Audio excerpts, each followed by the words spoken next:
한번 냉정히 생각해 보십시오.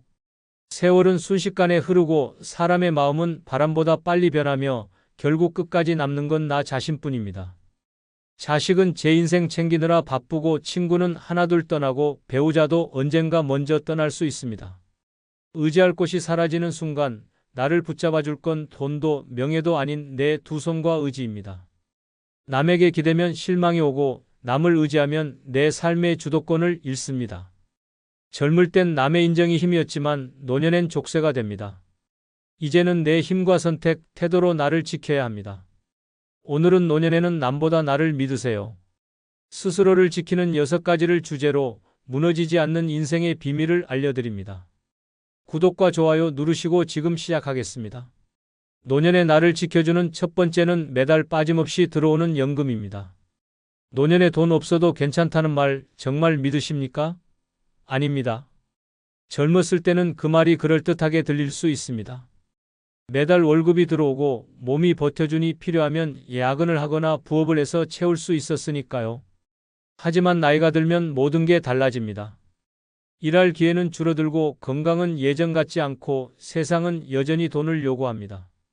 병원 진료비, 약값, 관리비, 전기가스 요금, 장바구니 물가까지 쉬지 않고 오릅니다. 이런 상황에서 매달 빠짐없이 들어오는 연금은 단순한 돈이 아니라 생존의 숨줄이자 존엄을 지켜주는 방패입니다. 연금이 없는 노후는 하루하루가 불안과 초조함으로 가득합니다. 식탁 위 반찬부터 줄이고 아파도 병원 가는 걸 미룹니다. 친구 모임이 있어도 지갑 사정 때문에 발걸음을 돌립니다. 전기요금 고지서 한 장에도 가슴이 철렁 내려앉고 머릿속은 온통 이번 달은 어떻게 버티나라는 생각뿐입니다. 그렇게 위축되고 움츠러드는 삶이 반복되면 사람의 마음부터 먼저 무너집니다. 하지만 연금이 있다면 이야기는 달라집니다. 금액이 크든 작든 매달 정해진 날짜에 통장에 찍히는 그 숫자가 삶을 지탱합니다. 생활비를 계획할 수 있고 병원 예약을 미루지 않으며 장을 보고 가끔은 외식도 할 수 있습니다. 나는 아직 내 힘으로 산다는 자존감이 그 한 줄 입금 내역에서 나옵니다. 자식에게 미안해할 필요도 친구에게 손 벌릴 필요도 없습니다. 세상 눈치를 보지 않고 나의 일상을 지킬 수 있는 가장 확실한 버팀목이 연금입니다. 경기도 안산에 사는 김성호 씨는 35년간 제조 공장에서 근무했습니다. 휴가도 반납하며 기계와 씨름했고 손바닥은 늘 기름때로 까맣게 물들어 있었습니다. 그렇게 버틴 세월 덕분에 은퇴 후 매달 110만 원의 연금을 받을 수 있게 됐습니다. 첫 입금일 그는 통장 잔고를 한참 바라보다가 깊은 숨을 내쉬었습니다. 이제는 두렵지 않다는 안도감이 온몸을 감쌌습니다. 그 돈으로 매달 필요한 생활비를 충당하고 남은 금액은 여유 자금으로 모았습니다. 평일 아침에는 동네 친구와 함께 식사를 하고 한 달에 한 번은 아내와 근교 여행을 다녀옵니다. 버스를 타고 나가 점심을 먹고 시장에 들러 장을 본 뒤 돌아오는 길이 그렇게 여유롭고 행복할 수가 없습니다. 병원 진료도 미루지 않고 건강검진도 제때 받습니다. 무엇보다 달라진 건 마음입니다. 예전에는 고지서가 날아올 때마다 한숨부터 나왔지만 이제는 여유있게 납부합니다. 친구들이 연금 받으면 뭐가 그렇게 좋냐고 묻자 김 씨는 웃으며 대답했습니다. 매달 내 힘으로 버틸 수 있다는 확신, 그게 제일 크다. 그에게 매달 찍히는 110만 원은 단순한 생활비가 아니라 세상에 위축되지 않고 당당하게 살아갈 수 있는 권리였습니다. 연금이란 노년의 자유이자 선택권이며 불안 없는 하루를 보장해주는 가장 단단한 안전망입니다. 그리고 이 안전망을 가진 사람과 그렇지 않은 사람의 노후는 하늘과 땅 차이로 벌어집니다. 노년의 나를 지켜주는 두 번째는 다른 이와 비교하지 않는 자기 확신입니다. 남보다 못하면 불행하고 남보다 잘하면 행복하다는 말 정말 맞는 말일까요? 아닙니다. 노년에 이 생각만큼 자신을 무너뜨리는 독은 없습니다. 젊을 땐 경쟁이 삶의 일부였을지 모릅니다.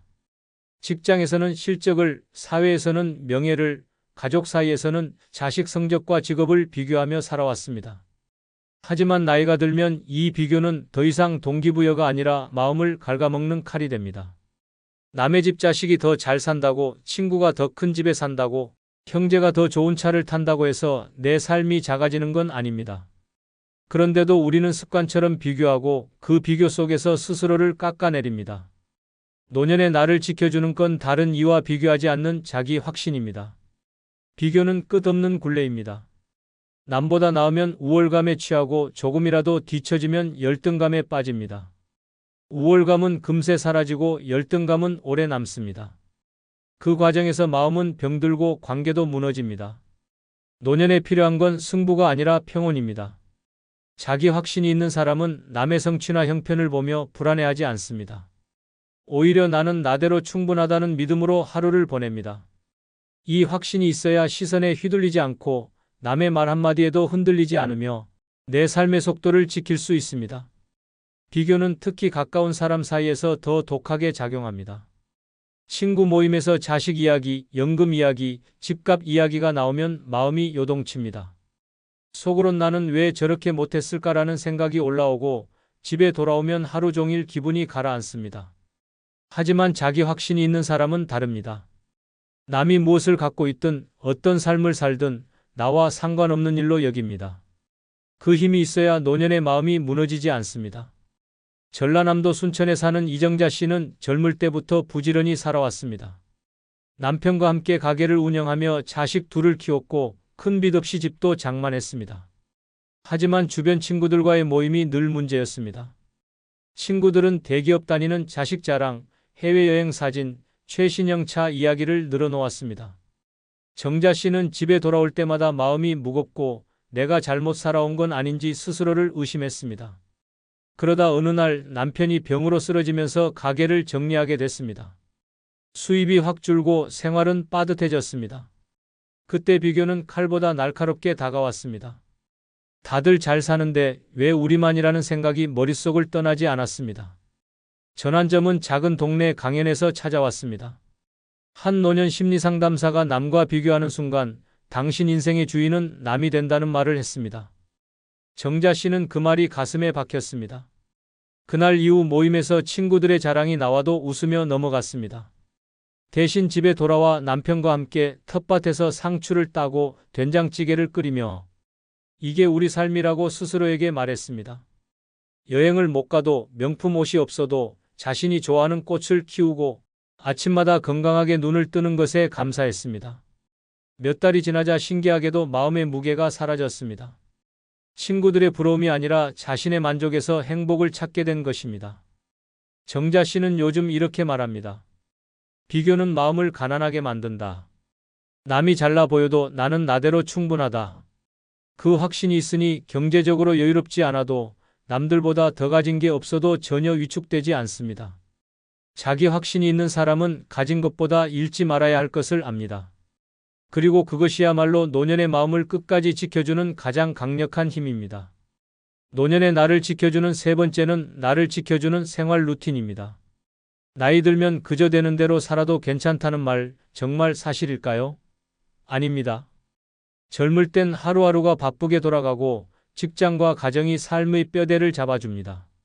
하지만 은퇴하고 자식이 떠나고 사회적 역할이 사라진 순간부터 일상의 틀도 무너집니다. 아침에 일어날 이유가 없어지고 시간 개념이 희미해지고 오늘이 무슨 요일인지조차 헷갈리기 시작합니다. 그렇게 무너진 하루는 결국 무너진 마음과 몸으로 이어집니다. 노년의 나를 지켜주는 건 나를 지켜주는 생활 루틴입니다. 루틴은 단순히 반복되는 일정이 아니라 무너질 수 있는 나를 붙잡아주는 기둥입니다. 매일 같은 시간에 일어나고 식사하고 움직이는 것만으로도 몸은 리듬을 되찾고 마음은 안정됩니다. 규칙이 없으면 하루는 무의미하게 흘러갑니다. 늦게 자고 늦게 일어나고 끼니를 건너뛰다 보면 체력은 약해지고 외출도 줄어듭니다. 그 결과 고립감과 무기력이 심해집니다. 반대로 루틴이 있는 사람은 외로움이 덜하고 스스로를 관리할 수 있는 힘이 유지됩니다. 특히 노년의 루틴은 화려할 필요가 없습니다. 아침에 창문을 열고 환기하기, 하루 30분 걷기, 저녁 식사 후 설거지와 정리, 잠자기 전 책 읽기처럼 단순한 행동이 쌓여 삶의 뼈대를 만듭니다. 이렇게 하루의 흐름을 잡아놓으면 외부 환경이 변해도 무너지지 않습니다. 친구 약속이 없어도 가족의 방문이 없어도 나만의 생활이 굴러갑니다. 생활 루틴의 힘은 위기 때 더 빛납니다. 갑작스럽게 건강이 나빠지거나 외부 활동이 줄어드는 상황에서도 평소 하던 리듬이 몸에 배어 있으면 최소한의 생활 에너지가 유지됩니다. 루틴이 없는 사람은 조금만 상황이 흔들려도 삶 전체가 무너지고 그 상태에서 다시 일상을 세우는 건 훨씬 더 어렵습니다. 부산에 사는 74세 김영순 씨는 남편과 사별한 뒤 한동안 생활이 무너졌습니다. 늦게 자고 늦게 일어나 하루 두 끼로 연명했고 TV 앞에서만 시간을 보냈습니다. 그러다 보니 체중이 늘고 무릎 통증이 심해져 외출이 힘들어졌습니다. 그 무렵 동네 보건소에서 주관하는 건강 강좌에 참석하게 됐고 거기서 노년의 규칙적인 생활에 대한 이야기를 들었습니다. 그날 이후 김 씨는 작은 변화를 시작했습니다. 아침 7시에 일어나 창문을 열고 10분간 스트레칭을 했습니다. 간단한 아침 식사를 마친 뒤 동네 공원을 20분 걷고 돌아와 집안을 정리했습니다. 점심은 거르지 않았고 오후에는 책을 읽거나 손바느질을 하며 시간을 보냈습니다. 저녁 식사 후에는 TV를 보되 10시가 넘으면 무조건 불을 끄고 침대에 누웠습니다. 처음엔 억지로 하던 이 습관이 한 달을 넘기자 몸이 먼저 반응하기 시작했습니다. 밤에 숙면을 취하니 아침에 눈이 또렷하게 떠졌고 걷기 덕분에 무릎 통증도 줄었습니다. 무엇보다 하루의 흐름이 정리되니 마음이 한결 가벼워졌습니다. 김 씨는 이제 친구에게 이렇게 말합니다. 내 하루는 내가 만든 틀 안에서 돌아간다. 약속이 없어도 누가 찾아오지 않아도 내 생활은 멈추지 않는다. 그의 생활 루틴은 화려하지 않지만 건강과 마음을 지키는 가장 든든한 안전망이 됐습니다. 노년의 루틴은 단순한 습관이 아니라 스스로를 지키는 생존 전략입니다. 남이 만들어주는 일정이 사라진 지금, 나를 지켜줄 유일한 주인은 나 자신입니다. 그리고 그 힘은 매일 반복되는 생활 속에서 만들어집니다. 노년의 나를 지켜주는 네 번째는 작은 돈이라도 모아두는 저축 통장입니다. 나이 들어서 무슨 저축이냐, 있는 거나 쓰고 살지라는 말 정말 맞는 말일까요? 아닙니다. 젊었을 때는 월급이 있고 필요하면 일을 해서 메울 수 있지만 노년에는 사정이 완전히 다릅니다. 더 이상 고정적인 소득이 없고 건강이 언제든 변할 수 있으며 세상은 끊임없이 돈을 요구합니다. 병원 진료비, 약값, 관리비, 갑작스러운 집 수리비 같은 예기치 못한 지출은 은퇴 후에도 계속 찾아옵니다. 그 순간 통장에 단돈 몇십만 원이라도 모아둔 돈이 있느냐 없느냐가 삶의 안정과 불안을 가릅니다. 노년의 나를 지켜주는 건 작은 돈이라도 모아두는 저축 통장입니다. 이 돈은 단순한 액수가 아니라 위기 앞에서 스스로를 지켜줄 방패입니다. 많은 사람들은 연금이 있으니 괜찮다고 생각하지만 연금은 생활비의 대부분 쓰이고 나면 여유가 거의 남지 않습니다. 그런데도 사람은 살면서 항상 예상 밖의 상황을 마주합니다. 갑자기 아플 수도 있고 친척 경조사에 가야 할 수도 있고 냉장고나 보일러가 고장 날 수도 있습니다. 이런 때 저축이 없으면 선택지는 하나뿐입니다. 자식이나 주변 사람에게 손을 벌리거나 빚을 내야 합니다. 그 순간부터 마음은 작아지고 생활은 위축됩니다. 하지만 비상용 저축 통장이 있다면 다릅니다. 누가 보태주지 않아도 스스로 해결할 수 있고 그 자존감이 나를 끝까지 지켜줍니다. 저축이라고 해서 거창할 필요도 없습니다. 하루에 1,000원, 2,000원이라도 매달 3만 원, 5만 원이라도 상관없습니다. 중요한 건 절대 깨지 않는 비상금을 따로 모으는 습관입니다. 은행 자동이체로 숨겨놓듯 모아두면 1년이면 수십만 원, 몇 년이면 수백만 원이 됩니다. 액수보다 중요한 건 내 힘으로 모아둔 돈이 있다는 사실이 주는 안정감입니다. 이 돈이 있으면 불필요한 불안이 줄고 위기 상황에서도 당황하지 않게 됩니다. 충청북도 제천에 사는 박종만 씨는 10년 전 은퇴 후 연금으로만 생활했습니다. 처음 몇 년은 문제가 없었지만 어느 겨울 갑자기 보일러가 고장났습니다. 수리비가 60만 원이었는데 마침 연금이 들어오기 전이라 통장 잔고가 10만 원 남짓이었습니다. 어쩔 수 없이 아들에게 전화를 걸었고 그 순간 느낀 미안함과 서러움은 이루 말할 수 없었습니다. 그 일을 계기로 박 씨는 작은 저축을 시작했습니다. 매달 연금에서 5만 원씩 쓰지 않고 숨겨놓듯 따로 모았습니다. 처음엔 이게 무슨 의미가 있나 싶었지만 3년이 지나자 통장에는 180만 원이 쌓였습니다. 그 돈이 빛을 발한 건 지난해였습니다. 장을 보러 갔다가 길에서 넘어져 무릎을 크게 다쳤고 병원비와 재활치료비로 70만 원이 필요했습니다. 예전 같으면 또 자식에게 전화를 걸었을 상황이었지만 이번엔 달랐습니다. 박 씨는 조용히 저축통장에서 돈을 인출해 치료비를 모두 해결했습니다. 그리고 아무에게도 알리지 않았습니다. 치료를 마친 뒤 그는 스스로에게 이렇게 말했습니다. 이 돈 덕분에 내 자존심이 살아났다. 박 씨는 지금도 같은 금액을 꾸준히 저축하고 있습니다. 그는 주변 사람들에게 나이 들어서도 저축통장은 꼭 있어야 한다. 그게 있어야 누굴 의지하지 않고 살 수 있다고 말합니다. 작은 돈이라도 모아둔 저축은 단순한 비상금이 아니라 마음의 방패이자 노년의 자존감입니다. 나이 들수록 이 자존감이 있는 사람과 없는 사람의 삶은 하늘과 땅 차이로 벌어집니다. 노년의 나를 지켜주는 다섯 번째는 작은 돈이라도 모아두는 저축통장입니다. 나이 들면 마음도 덩달아 단단해진다는 말 정말 그럴까요? 아닙니다. 오히려 나이가 들수록 마음은 더 쉽게 다치고 상처는 더 오래 남습니다. 젊을 땐 일에 치여 서운한 말을 금세 잊어버리지만 노년에는 하루 종일 혼자 있는 시간이 많아 그 말만 곱씹게 됩니다. 누군가 무심코 던진 말 한마디가 며칠, 아니 몇 달 동안 마음을 짓누르기도 합니다. 그 상처는 몸의 병보다 더 깊고 오래갑니다. 노년의 나를 지켜주는 타인의 말에 쉽게 상처받지 않는 단단함입니다. 단단함이란 무례를 무시하고 오해를 넘기며 불필요한 해석을 멈추는 힘입니다. 노년의 삶은 사람보다 고요와 마주하는 시간이 많습니다. 그 고요 속에서 남의 말이 마음속에서 증폭되면 사소한 말도 비수가 됩니다. 그 나이에 왜 그런 걸 하세요? 자식이 그렇게 잘났으면 부모도 좀 여유 있어야죠. 이런 말들이 아무렇지 않게 던져집니다. 상대는 잊었지만 나는 잊지 못해 속이 까맣게 타들어갑니다. 단단한 사람은 다릅니다. 듣기 싫은 말은 흘려보내고 무례한 태도는 마음에 들이지 않습니다. 그저 저 사람은 저렇게 사는구나 하고 넘깁니다. 이 힘이 없으면 노년의 마음은 바람에 흔들리는 갈대처럼 매 순간 휘청거립니다. 하지만 단단함이 있으면 누구의 말에도 인생의 중심이 무너지지 않습니다. 전라남도 목포에 사는 박정희 씨는 70세가 넘어서까지 작은 분식집을 운영했습니다. 가게를 찾는 손님 중에는 무심코 상처 주는 말을 하는 사람도 있었습니다. 이 나이에 아직도 장사하세요? 힘들 텐데 아들, 딸이 뭐 하는지, 부모를 이렇게 일하게 두나? 처음엔 그 말이 가슴에 비수처럼 꽂혔습니다. 집에 돌아와 잠을 못 이루고 괜히 자식들에게 서운함을 느끼기도 했습니다. 그러다 보니 장사도 힘들고 웃음도 사라졌습니다. 그러던 어느 날 단골 손님 한 명이 조용히 말했습니다. 사장님, 사람 말에 너무 신경 쓰지 마세요. 그 사람들이 사장님 인생을 살아주는 거 아니잖아요. 그 말이 마음을 울렸습니다. 그날 이후 박 씨는 손님의 말투나 표정에 의미를 두지 않기로 했습니다. 무례한 말은 듣자마자 마음속에서 삭제하고 필요한 말만 기억했습니다. 그 대신 하루 매출과 내 건강, 오늘 내가 기분 좋게 웃었는지만 생각했습니다. 몇 달이 지나자 변화가 나타났습니다.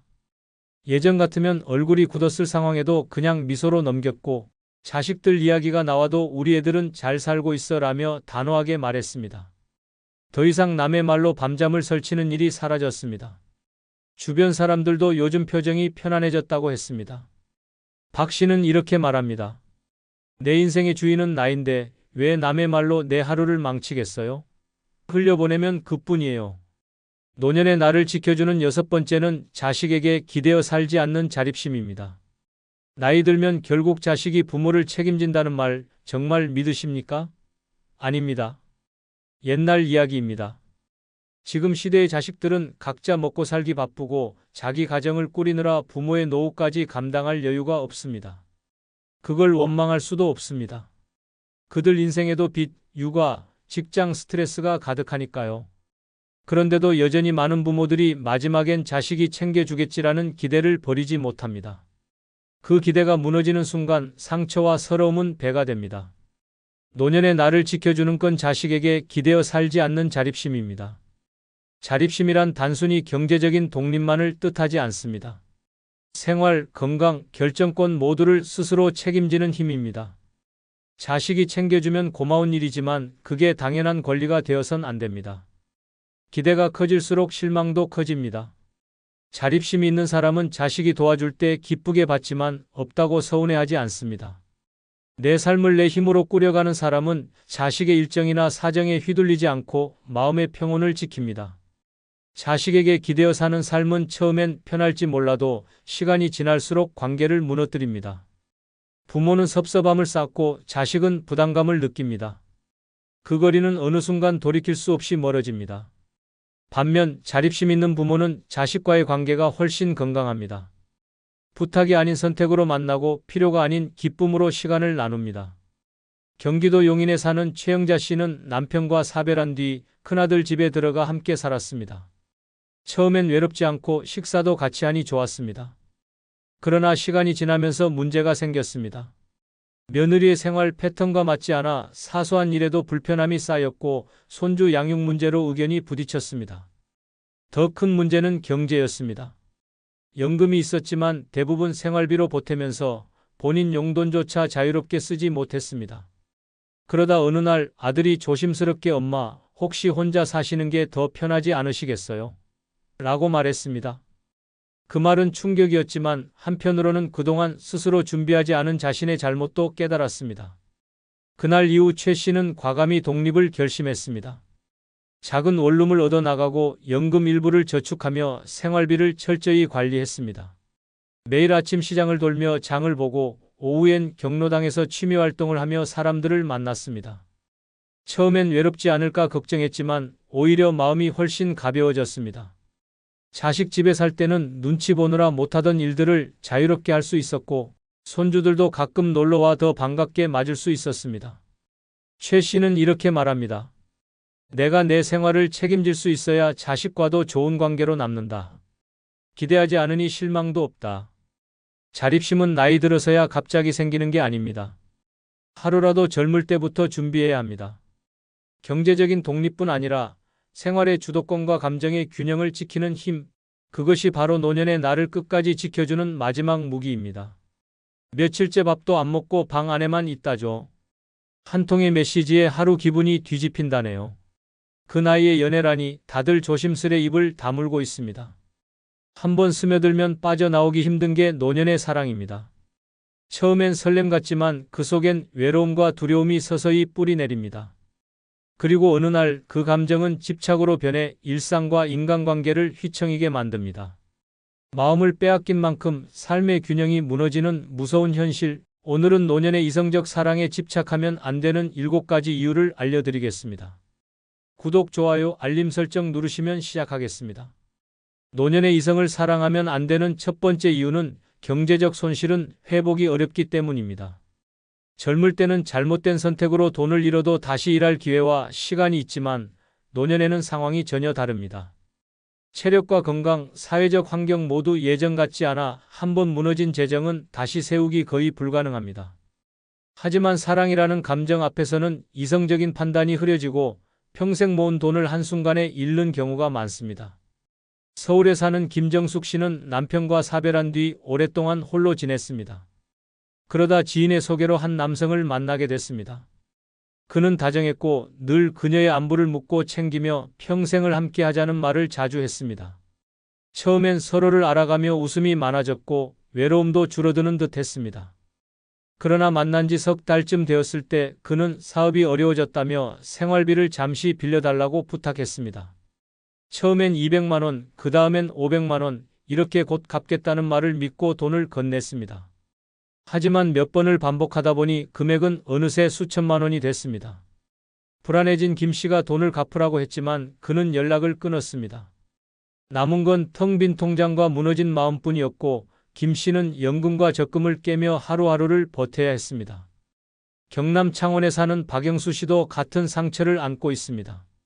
평생 농사로 모은 1억 원으로 조용한 노후를 꿈꾸던 그는 동네 모임에서 만난 한 여성과 빠르게 가까워졌습니다.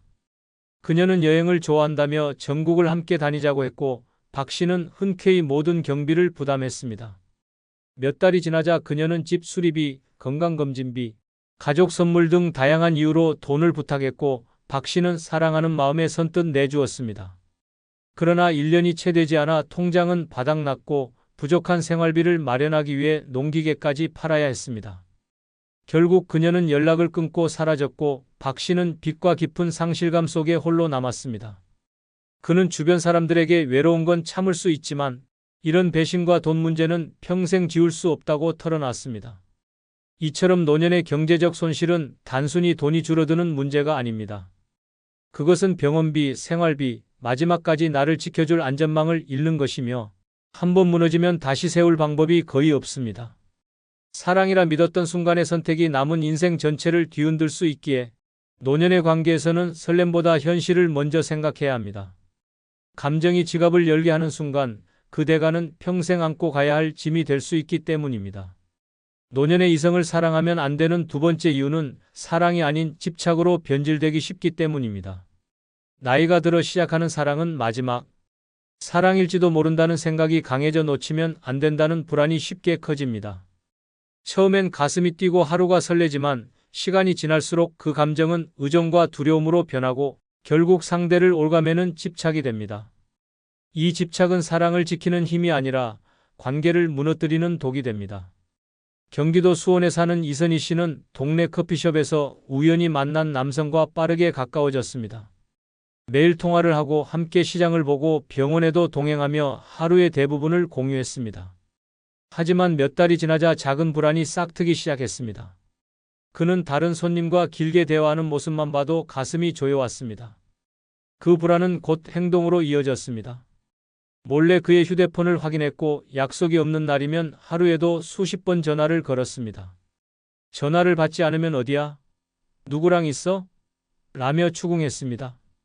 처음엔 그녀의 관심을 애정으로 받아주던 그는 점점 숨이 막힌다며 연락을 줄였고 끝내 관계를 정리했습니다. 이 씨는 그제야 깨달았습니다. 자신이 했던 건 사랑이 아니라 그를 붙잡아두려는 집착이었다는 것을. 전북 전주에 사는 김창호 씨도 비슷한 경험을 했습니다. 아내와 사별한 뒤 홀로 지내던 그는 한 문화센터 모임에서 만난 여인에게 마음을 열었습니다. 매일 안부를 묻고 함께 시간을 보내며 오랜만에 삶의 활기가 돌았습니다. 그러나 그녀가 가족 모임 때문에 며칠 연락을 하지 않자 불안이 폭발했습니다. 그는 새벽에도 전화를 걸고 답이 없으면 혹시 다른 사람을 만나는 것 아니냐고 따졌습니다. 처음엔 웃으며 넘기던 그녀도 점점 피곤하다는 표정을 지었고 전화나 만남을 피하기 시작했습니다. 김 씨는 불안함을 참지 못해 그녀의 지인을 통해 행적을 확인하려 했고 그 일로 큰 싸움이 벌어졌습니다. 결국 그녀는 관계를 끝내자고 했고 김 씨는 이후 깊은 우울감에 빠져 치료를 받았습니다. 그는 내가 한 건 사랑이 아니라 내 외로움을 달래줄 사람을 놓치지 않으려는 필사적인 매달림이었다고 고백했습니다. 이처럼 노년의 사랑은 외로움을 메우려는 기대와 의존이 강해 작은 변화에도 불안이 증폭되고 집착으로 변하기 쉽습니다.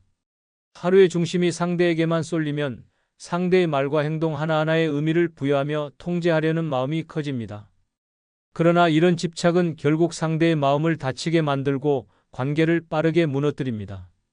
사랑은 서로를 자유롭게 해야 하지만 집착은 서로를 가두는 족쇄가 됩니다. 노년의 사랑이 진짜 행복이 되려면 각자의 삶을 존중하고 독립성을 유지해야 합니다. 그렇지 않으면 사랑은 금세 무너지고 외로움보다 더 깊고 오래가는 상처만 남게 됩니다. 노년의 이성을 사랑하면 안 되는 세 번째 이유는 새로운 갈등이 외로움보다 더 고통스럽기 때문입니다. 외로움이 가끔 마음을 저리게 하지만 잘못된 관계 속에서 겪는 갈등은 훨씬 더 깊고 날카로운 상처를 남깁니다. 나이가 들면 이미 굳어진 생활 습관과 가치관이 쉽게 바뀌지 않기 때문에 서로 다른 두 사람이 함께할 경우 충돌은 피하기 어렵습니다. 부산에 사는 한 여성은 남편과 사별한 지 7년 만에 지인의 소개로 한 남성을 만났습니다. 첫 만남부터 대화가 잘 통했고 같은 지역에서 자라 비슷한 추억이 많았습니다. 처음 몇 주간은 매일 식사 약속을 잡고 함께 시장을 다니며 웃음이 끊이지 않았습니다. 하지만 한 달이 지나자 작은 불편함이 갈등으로 커졌습니다.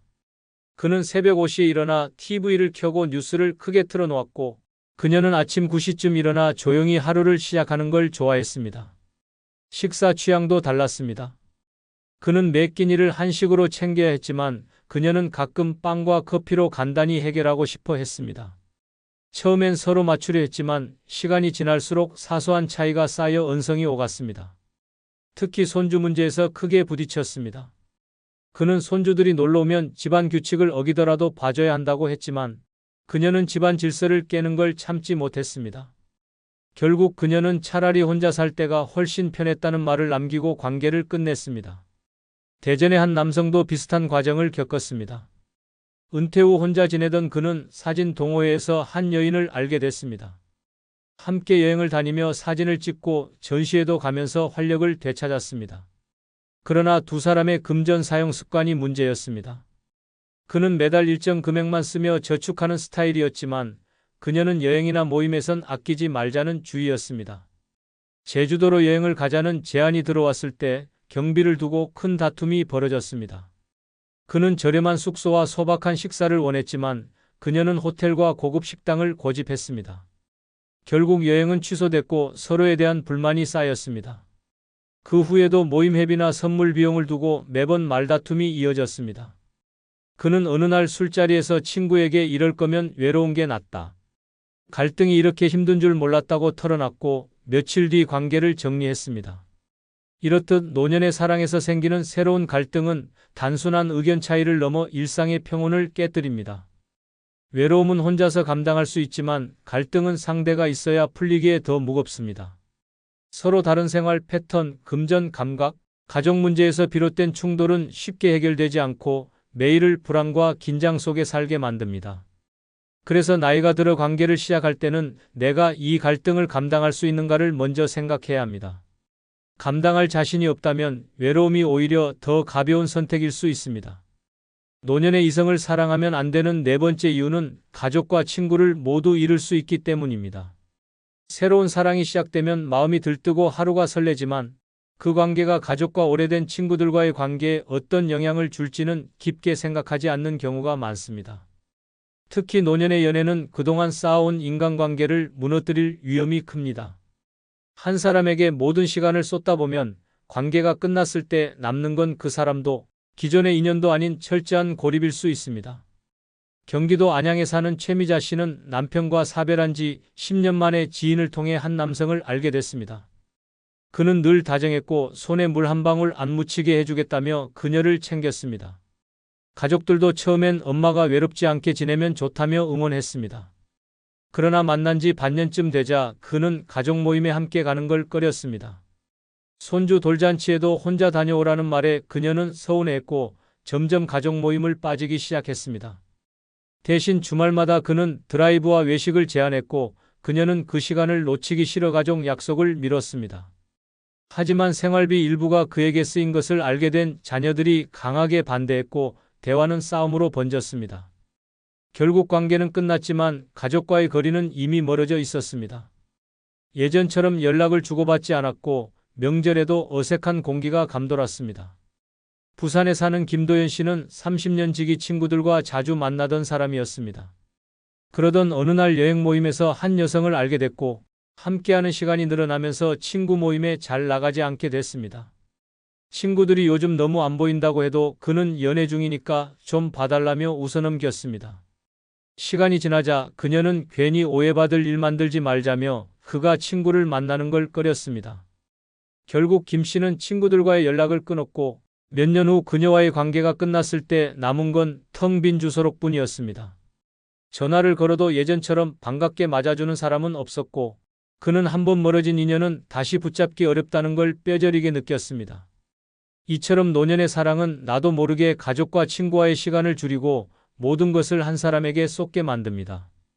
그러나 그 사랑이 끝나는 순간 남는 건 더 깊어진 외로움뿐입니다. 오랜 세월을 함께한 인연은 한번 끊기면 회복하기 힘들기에 노년의 관계에서는 한 사람의 사랑보다 여러 관계의 균형을 지키는 것이 훨씬 중요합니다. 노년의 이성을 사랑하면 안 되는 다섯 번째 이유는 상대의 기분에 맞춰 사는 게 평생이 될 수 있기 때문입니다. 나이가 들면 누구나 마음의 여유와 평온을 원합니다. 하고 싶은 일을 하고 가고 싶은 곳에 가며 내 시간을 내 마음대로 쓰는 것. 하지만 새로운 사랑이 시작되면 특히 상대가 예민하거나 자기중심적인 성향이라면 하루의 대부분을 그 사람의 표정과 기분에 맞추는 데 써야 할 수 있습니다. 그리고 그 상황은 잠깐이 아니라 남은 생의 전부가 될 수도 있습니다. 서울 송파구에 사는 정혜순 씨는 남편과 사별한 뒤 10여 년간 홀로 지냈습니다. 그러다 지인의 소개로 동갑내기 남성을 만나게 됐습니다. 그는 처음부터 다정했고 당신은 이제 나만 믿고 살면 된다는 말에 마음이 열렸습니다. 초반에는 그의 세심함이 든든했지만 시간이 지날수록 그는 작은 일에도 기분이 쉽게 변했습니다. 약속에 10분 늦으면 하루 종일 말이 없었고, 그녀가 친구와 식사 약속을 잡으면 나보다 친구가 더 좋냐며 서운함을 드러냈습니다. 주말 일정과 식사 메뉴까지 그의 취향을 우선해야 했고, 그녀는 점점 자신이 사라지고 있다는 걸 느꼈습니다. 결국 관계를 끝내며 외로운 건 견딜 수 있어도 남은 인생을 눈치 보며 사는 건 못하겠다고 말했습니다. 광주에 사는 박진수 씨도 은퇴 후 여유를 즐기다 지인의 소개로 한 여성을 만나 설렘을 느꼈습니다. 하지만 그녀는 감정 기복이 심했고 전화를 바로 받지 않으면 왜 안 받느냐며 따졌습니다. 화가 난 날에는 하루 종일 냉담했고 그는 점점 그녀의 눈치를 보며 일과를 짜게 됐습니다. 주말마다 그녀가 원하는 여행지만 다녔고 본래 즐기던 등산과 낚시는 포기했습니다. 결국 그는 내 인생이 사라졌다는 생각에 관계를 정리했고 다시 혼자만의 여행을 시작하며 이제야 내 시간이 돌아왔다고 했습니다. 이렇듯 노년의 사랑에서 상대의 기분에 맞춰 사는 생활은 단순한 배려를 넘어 나의 선택권과 자율성을 잃는 결과로 이어집니다. 생활 반경이 좁아진 노년에는 상대의 표정과 말투 하나에 하루 기분이 좌우되고 내 취향은 뒷전이 됩니다. 더 큰 문제는 이런 생활이 평생 지속될 수 있다는 점입니다. 결국 내 인생의 주인공은 내가 아니라 그 사람이 되고 황금 같은 시간이 나를 위한 삶이 아니라 상대의 기분을 지키는 삶으로 변질됩니다. 외로움이 두렵더라도 내 중심을 지킬 수 없는 사랑이라면 시작하지 않는 것이 현명합니다. 나를 잃고 얻는 사랑은 평생의 족쇄가 될 수 있기 때문입니다. 노년의 이성을 사랑하면 안 되는 6번째 이유는 마지막 인생을 후회로 채울 수 있기 때문입니다. 나이가 들수록 새로운 선택 하나하나가 삶의 결말에 더 가까이 닿아 있습니다. 젊을 때는 잘못된 선택을 해도 되돌릴 시간과 힘이 있지만 노년에는 한 번의 결정이 남은 생 전부를 바꿔버릴 수 있습니다. 특히 사랑이라는 감정에 휩쓸려 현실을 보지 못하면 마지막 순간까지 그때 왜 그랬을까라는 후회만 남길 수 있습니다. 경기도 용인에 사는 이영자 씨는 남편과 사별한 뒤 오랫동안 홀로 지냈습니다. 그러다 동창회에서 우연히 첫사랑과 재회했습니다. 그는 옛날과 다름없이 따뜻했고 젊은 시절 못다한 사랑을 이어가자고 했습니다. 이 씨는 설렘에 빠져 주저없이 마음을 열었습니다. 하지만 만남이 길어질수록 그는 생활비와 병원비를 이유로 돈을 요구했고 이 씨는 젊은 날의 인연이니 믿자는 마음에 통장을 열었습니다. 결국 수천만 원이 빠져나갔고 자녀들은 이 사실을 알게 된 뒤 크게 화를 냈습니다.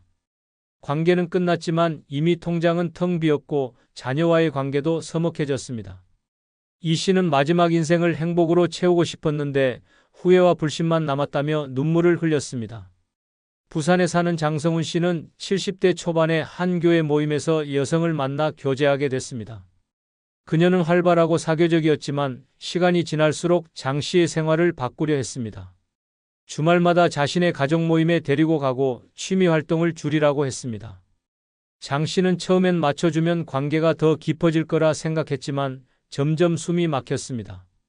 결국 그는 오래 즐기던 낚시 모임과 친구들과의 여행을 포기했고 하루 대부분을 그녀의 일정에 맞춰야 했습니다.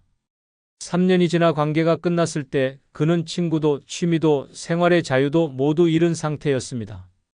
그 시간을 다시 돌릴 수 있다면 절대 그렇게 살지 않겠다는 말이 그의 결론이었습니다. 이처럼 노년의 사랑이 반드시 행복으로 끝나는 건 아닙니다. 오히려 사랑이라는 이름으로 시작해 남은 시간을 후회로 채우는 경우가 적지 않습니다. 경제적 손실, 인간관계의 단절, 잃어버린 자유와 자존감은 단순히 과거의 아픔이 아니라 노년의 매일을 무겁게 짓누르는 짐이 됩니다. 젊을 때라면 다시 시작할 수 있지만 노년에는 되돌릴 기회가 거의 없습니다. 마지막 인생을 어떻게 채울지는 온전히 나의 선택에 달려 있습니다. 사랑이 나를 지켜주고 더 나은 삶을 만들어준다면 의미 있지만 나를 잃게 하고 후회만 남긴다면 그 선택은 피해야 합니다. 노년의 하루하루는 단순한 시간이 아니라 평생을 마무리하는 귀한 시간입니다. 그 시간을 불안과 후회로 채우는 대신 평온과 만족으로 채울 수 있는 선택을 해야 합니다. 그래야 마지막 순간에 그래도 잘 살았다는 말을 진심으로 할 수 있습니다. 노년의 이성을 사랑하면 안 되는 7번째 이유는 경제권을 넘기고 다시 되찾지 못할 수 있기 때문입니다. 젊을 때는 실수로 돈을 잃어도 다시 벌 수 있지만 노년에는 재기의 시간이 거의 없습니다. 그럼에도 사랑하는 사람을 믿는 마음에 통장이나 재산 관리를 맡겼다가 돌이킬 수 없는 손실을 보는 경우가 많습니다. 한번 넘긴 경제권은 돌려받기가 어렵고 그 결과 남은 생의 안전망마저 무너질 수 있습니다. 경기도 부천에 사는 김정자 씨는 남편과 사별한 뒤 지인의 소개로 한 남성을 만나게 됐습니다. 그는 자상했고 경제적으로도 여유 있는 듯 보였습니다. 교제를 시작한 지 반년쯤 되었을 때 그는 우리 이제 부부처럼 살 텐데 생활비 관리도 내가 할게라며 통장을 맡겼습니다. 김 씨는 처음엔 망설였지만 믿는 사람에게 맡기는 게 편하다는 생각에 동의했습니다.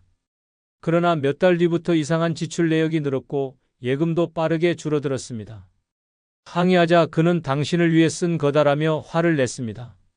관계가 틀어진 후 통장을 돌려받으려 했지만 이미 대부분의 돈이 사라지고 없었습니다.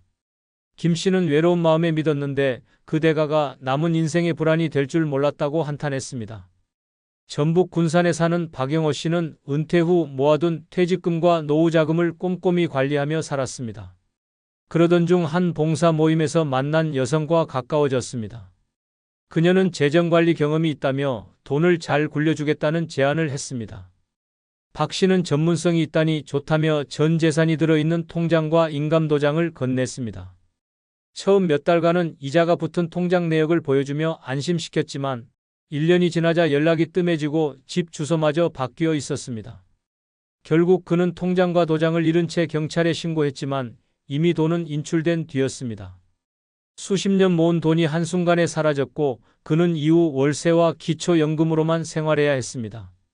이렇듯 노년의 사랑에서 경제권을 넘기는 일은 단순한 신뢰의 표현이 아니라 평생 지켜온 삶의 기반을 상대에게 맡기는 행위입니다. 경제권을 잃으면 생활비와 의료비 등 필수 지출조차 내 마음대로 쓰지 못하게 되고 그 불평과 불안은 매일을 무겁게 만듭니다. 설령 관계가 틀어져도 법적으로 되찾는 과정은 길고 복잡하며 대부분은 회복이 불가능합니다. 노년의 돈은 단순한 재산이 아니라 남은 인생을 지탱하는 마지막 버팀목입니다.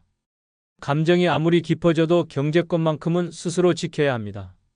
사랑은 마음으로 나누는 것이지 통장 비밀번호나 인감 도장까지 내어주는 것이 아닙니다. 한번 무너진 경제권은 다시 되돌리기 어렵다는 사실을 잊지 말아야 합니다. 그래야만 마지막까지 내 삶의 주인이 될 수 있습니다. 노년의 이성을 사랑하는 일은 달콤한 설렘으로 시작하지만 끝은 전혀 다를 수 있습니다. 사랑이라는 이름 아래 무너지는 건 마음만이 아닙니다. 통장이 비고 친구와 가족이 멀어지고 내 시간과 자유까지 빼앗길 수 있습니다. 남은 생을 함께 걸어가려던 그 길이 어느 날 갑자기 후회와 고립, 빈손의 현실로 바뀔 수 있습니다. 설렘은 잠깐이지만 대가는 평생입니다. 감정에 휩쓸린 한 번의 선택이 인생의 마지막 페이지를 비극으로 채울 수 있다는 걸 잊지 마십시오. 끝으로 영상이 마음에 드셨으면 990원 멤버십 가입해 주시면 큰 복 받으실 겁니다. 감사합니다. 어머니, 이번 달 생활비는 괜찮으세요? 아버지, 병원은 다니고 계신 거죠? 할머니, 이번엔 그냥 오세요. 괜찮아요. 이런 말을 들을 때마다 속이 철렁 내려앉습니다. 노년에 돈이 없다는 건 단순히 지갑이 가벼운 문제가 아닙니다. 마음속 당당함이 무너지고 세상 앞에서 작아지는 순간이 쌓여가는 일입니다. 먹고 싶은 것도 가고 싶은 곳도 하고 싶은 말조차도 돈이라는 단어 앞에서 멈춰서게 됩니다. 오늘은 그 숨막히는 현실의 민낯을 적나라하게 보여드리고 영상 후반에는 노년의 돈을 모으는 현실적인 방법까지 알려드리겠습니다. 구독, 좋아요, 알림 설정 누르시면 시작하겠습니다. 노년에 돈 없을 때 비참해지는 첫 번째 순간은 집안에 곰팡이가 생겨도 돈이 없어 해결하지 못하는 순간입니다. 비 오는 날이면 벽지가 부풀어 오르고 그 틈 사이로 까맣게 번져가는 곰팡이가 눈에 들어옵니다. 처음엔 걸레로 닦고 락스를 희석해 문질러도 봅니다. 하지만 곰팡이는 쉽게 사라지지 않습니다. 오히려 시간이 지날수록 벽지뿐 아니라 장판 및 천장 모서리까지 번져갑니다. 냄새는 눅눅하고 방 안 공기는 답답합니다. 그럼에도 섣불리 수리업체를 부를 수 없습니다. 견적만 수십만 원, 심하면 100만 원이 넘는 돈이 필요하다는 걸 알기 때문입니다. 인천 부평에 사는 박선희 씨는 남편과 사별한 뒤 20년 된 빌라에서 혼자 살고 있습니다. 몇 해 전 장마철에 창문 옆 벽에서 곰팡이가 피기 시작했습니다. 처음엔 청소기로 빨아내고 세제를 뿌려봤지만 다시 피어나는 속도가 더 빨랐습니다. 결국 벽지가 들뜨고 부스러지기 시작했지만 수리비가 80만 원이 넘는다는 말에 그냥 덮어두기로 했습니다. 손님이라도 오면 가구를 옮겨 곰팡이를 가렸습니다. 하지만 여름이 되면 곰팡이 냄새가 옷장 안까지 스며들어 외출할 때마다 옷에 곰팡내가 밴 건 아닌지 불안했습니다. 경남 창원에 사는 최상호 씨도 같은 고민을 안고 살았습니다. 오래된 단독주택에서 겨울을 보내고 난 뒤 봄이 오자 안방 벽 전체가 거뭇하게 변했습니다. 습기와 곰팡이가 뒤섞인 냄새 때문에 잠을 설치는 날이 많았지만 은퇴 후 생활비만으로 버티는 입장에서 도배와 단열 공사를 할 엄두가 나지 않았습니다. 한 번은 딸이 손주를 데리고 놀러 오겠다고 했지만 곰팡이 냄새가 심해 집이 좀 어수선하다며 거절했습니다. 손주가 오길 바랐지만 곰팡이 핀 벽 앞에서 웃을 자신이 없었습니다. 전북 군산에 사는 김정자 씨는 곰팡이와의 전쟁을 3년째 이어가고 있습니다. 비가 많이 오던 해 베란다 문틈으로 스며든 물이 거실 장판 밑까지 번졌습니다. 장판을 들춰보니 곰팡이가 이미 시커멓게 자리 잡고 있었습니다. 장판을 교체하려면 최소 50만 원이 든다는 이야기에 그냥 위에 덮개를 깔고 살았습니다. 하지만 곰팡이 냄새는 사라지지 않았습니다. 여름이면 더 심해져 머리가 아프고 기침이 잦아졌습니다. 병원에서 알레르기성 기관지염 진단을 받았지만 의사는 곰팡이 원인을 제거하지 않으면 약만으로는 소용없다고 했습니다. 정자 씨는 약을 먹으며 하루하루 버텼습니다. 이렇게 돈이 없으면 집안의 곰팡이는 단순한 미관 문제가 아니라 건강과 존엄을 위협하는 재앙이 됩니다. 곰팡이 냄새가 스며든 집에서는 친구를 초대할 수 없고 가족마저 부르기 꺼려집니다. 결국 사람과의 관계가 줄고 집안에서의 고립감이 깊어집니다. 벽에 번진 곰팡이를 볼 때마다 이 집이 내 인생의 얼굴 같다는 생각이 들고 마음마저 눅눅해집니다. 돈이 없다는 건 집을 고치지 못하는 불편함만이 아닙니다. 곰팡이처럼 삶에 서서히 번지는 자존심의 상처를 방치하는 일입니다. 단 한 번의 수리비를 마련하지 못해 매일 숨 쉴 때마다 불편함을 느끼고 사람을 피하고 결국 웃음을 잃게 됩니다. 노후에 진짜 필요한 건 번듯한 집이 아니라 곰팡이가 피어도 바로 고칠 수 있는 작은 경제적 여유입니다. 그 여유가 없다면 벽에 번진 곰팡이와 함께 마음속 행복까지 서서히 썩어갑니다. 노년에 돈 없을 때 비참해지는 두 번째 순간은 가장 싼 식재료만 고르며 장보는 순간입니다. 가게 문을 열고 들어서는 순간부터 머릿속 계산기가 미친 듯이 돌아갑니다. 오늘 한 끼를 해결할 예산은 고작 5천 원. 싱싱한 딸기나 잘 숙성된 한우는 아예 시야에서 지웁니다.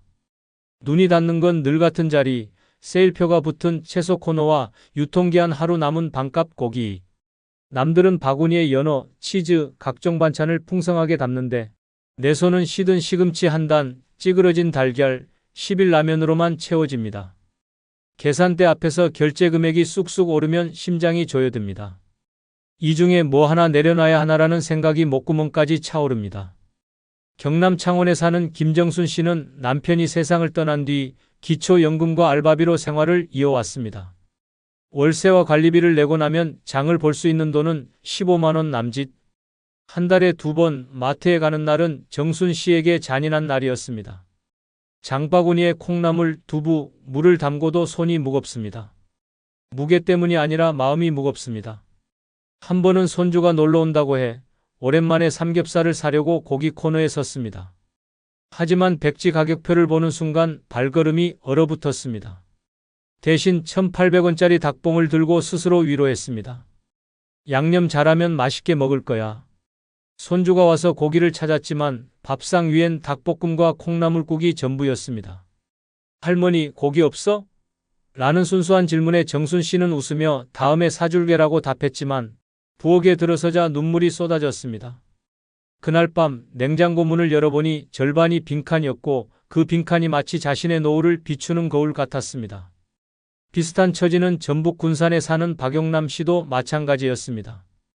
그는 남편의 병간호로 전 재산을 쏟아부은 뒤 남은 건 월 50만 원의 국민연금뿐이었습니다. 장을 보러 가면 그는 무조건 유통기한 임박 코너부터 돌았습니다. 한 번은 우유가 마시고 싶어 냉장고 앞에 섰다가 500ml짜리조차 제값 주기가 아까워 발길을 돌렸습니다. 대신 1,000원짜리 커피 믹스를 담으며 이걸로 버티자고 혼잣말했습니다. 이렇게 돈이 없으면 장보는 시간이 행복이 아니라 벌칙이 됩니다. 원하는 걸 고르는 기쁨이 아니라 버릴 걸 고르는 고통이 먼저입니다. 살 수 있는 것과 절대 살 수 없는 것의 경계가 점점 좁아지고 그 선은 매달 더 가혹해집니다. 집에 돌아와 냉장고를 열면 싸구려 식재료 몇 개가 덩그러니 놓여 있고 그걸로 한 주를 버텨야 합니다. 그 순간 가난은 단순히 배를 채우는 문제가 아니라 내 삶에서 선택할 권리를 송두리째 빼앗아갑니다. 그리고 그 권리를 잃은 순간 노년의 하루는 점점 더 초라해지고 마음마저 굶어가기 시작합니다. 노년에 돈 없을 때 비참해지는 세 번째 순간은 각종 모임에서 밥값이 부담돼 피하는 순간입니다. 모처럼 친구들에게 전화가 옵니다. 이번 주에 점심 한번 할까? 예전 같으면 두말 없이 나갔겠지만 지금은 머릿속이 복잡해집니다. 요즘 시내 식당 밥값이 기본 15,000원, 커피까지 하면 2만 원이 훌쩍 넘어갑니다. 한번 나가면 최소 23만 원이 깨지는 셈입니다. 월 생활비를 손가락으로 셈하는 입장에서 이건 큰 돈입니다. 순간 몸이 좀 안 좋아서 다음에 보자라는 변명이 입 밖으로 나옵니다. 웃으며 전화를 끊지만 속은 씁쓸합니다. 모임을 피한 게 아니라 밥값을 피한 겁니다. 대전 유성에 사는 이명자 씨는 젊을 때만 해도 모임의 분위기 메이커였습니다. 주말이면 친구들과 점심 먹고 차 마시고 노래방까지 이어지는 날이 많았습니다. 하지만 남편이 사업 실패와 함께 노후 자금이 증발하면서 상황이 달라졌습니다. 지금은 기초연금과 파트타임 일당으로 생활을 이어갑니다. 한 달 용돈이라 해봐야 10만 원 남짓. 그런 상황에서 친구 모임은 사치였습니다. 한 번은 40년 지기 친구가 생일이라고 점심을 하자고 했습니다. 마음 같아선 꽃다발에 선물까지 사서 가고 싶었지만 지갑 사정을 생각하니 발걸음이 떨어지지 않았습니다. 밥값도 겨우 낼 판에 무슨 선물이야 라는 생각에 결국 전날 밤 몸이 아프다는 문자를 보냈습니다. 친구는 괜찮아, 다음에 보자라고 답했지만 그 이후로 연락이 뜸해졌습니다. 명자 씨는 한동안 휴대폰 벨소리가 울릴 때마다 가슴이 철렁 내려앉았습니다. 혹시 또 모임 초대일까봐? 서울 송파에 사는 박태수 씨도 비슷한 경험을 했습니다. 은퇴 후 매달 모이던 동호회가 있었습니다. 한 달에 한 번 점심 모임이었지만 장소가 늘 호텔 뷔페나 유명 한정식집이었습니다. 1인 3만 원 이상은 기본, 거기에 회비까지 얹히니 모임 하루가 지나면 지갑이 텅 비었습니다. 몇 번은 카드를 긁었지만 결제일이 돌아올 때마다 한숨이 나왔습니다. 그러다 결국 모임을 그만두었습니다. 처음에는 바쁘다는 핑계를 댔지만 시간이 지날수록 연락 자체가 끊겼습니다. 태수 씨는 집에서 혼자 밥을 먹으며 TV 속 맛집 프로그램을 보다가 갑자기 눈물이 차올랐습니다. 저런 곳에 나도 가고 싶었는데 이렇게 돈이 없으면 모임이 단순한 즐거움이 아니라 부담이 됩니다. 사람을 만나 웃고 떠드는 시간보다 계산대 앞에서 손이 떨리는 시간이 더 길어집니다. 결국 피하게 되고 피하다 보면 관계가 멀어집니다. 모임에서 빠지는 이유를 솔직히 말하기는 어렵습니다. 돈이 없어서라고 말하는 순간 자존심이 무너질 것 같기 때문입니다. 그래서 병을 핑계로, 바쁨을 핑계로 관계를 하나둘 놓아버립니다. 문제는 이렇게 한번 놓친 관계는 다시 잇기 어렵다는 겁니다. 사람들은 시간이 지나면 새로운 인연을 만들고 모임에서 사라진 사람은 잊혀집니다. 결국 집안에 혼자 남아 TV나 스마트폰 속 세상만 바라보게 됩니다. 그 외로움은 배고픔보다 더 깊고 오래갑니다. 노년에 돈 없을 때 비참해지는 네 번째 순간은 친구들과 즐거운 여행을 가도 마음속엔 돈 걱정으로 근심할 때입니다. 버스 창밖으로 바다가 보이고 친구들 웃음소리가 들립니다. 겉으론 같이 웃지만 속은 복잡합니다. 숙박비, 식사비, 기념품값까지 계산기를 머릿속에서 돌리느라 풍경이 눈에 들어오지 않습니다. 마트 장바구니를 고를 때처럼 여행에서도 이건 사도 되나? 다음 끼니는 어떻게 줄이지? 라는 생각이 그림자처럼 따라붙습니다. 다른 사람들은 여유롭게 카페에서 커피를 마시지만 나는 물만 마시며 웃는 신용을 합니다. 사진 속 표정은 즐거워 보여도 그 웃음 뒤에는 돌아가면 통장이 얼마나 남을까라는 불안이 숨어 있습니다. 부산에 사는 김영숙 씨는 평생 아끼며 살다 처음으로 친구들과 2박 3일 제주 여행을 떠났습니다. 비행기표부터 숙소까지 모두 친구들이 추천하는 대로 예약됐습니다. 출발 전부터 영숙 씨는 이번 달 연금으로는 빠듯하니 다음 달 공과금은 조금 미뤄야겠다는 계산을 하고 있었습니다. 여행 첫날 친구들이 흑돼지 식당으로 향했지만 메뉴판 가격을 보는 순간 속이 철렁 내려앉았습니다. 1인분에 2만 원이 넘는 가격.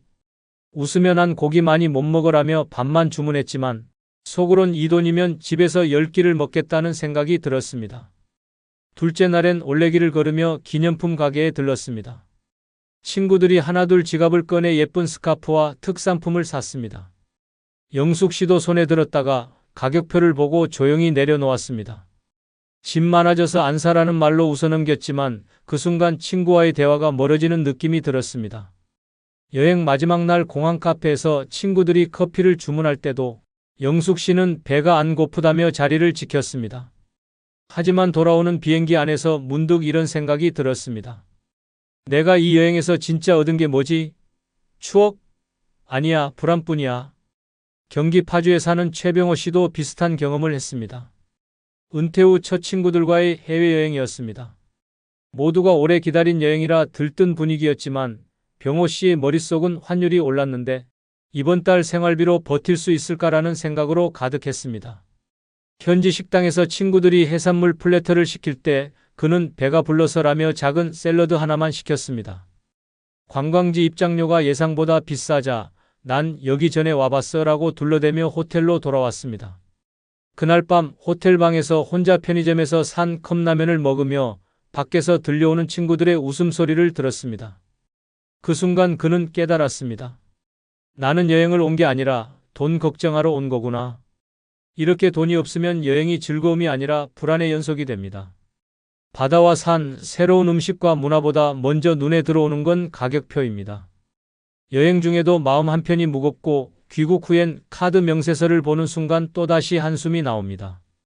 여행의 추억보다 돈이 빠져나간 장면만 선명하게 남습니다. 결국 이런 여행은 마음의 휴식이 아니라 또 다른 스트레스가 됩니다. 노년에 돈 없을 때 비참해지는 다섯 번째 순간은 연금날만 손꼽아 기다리는 순간입니다. 달력 위 빨간 동그라미 하나에 온 인생이 매달 매달려 있습니다.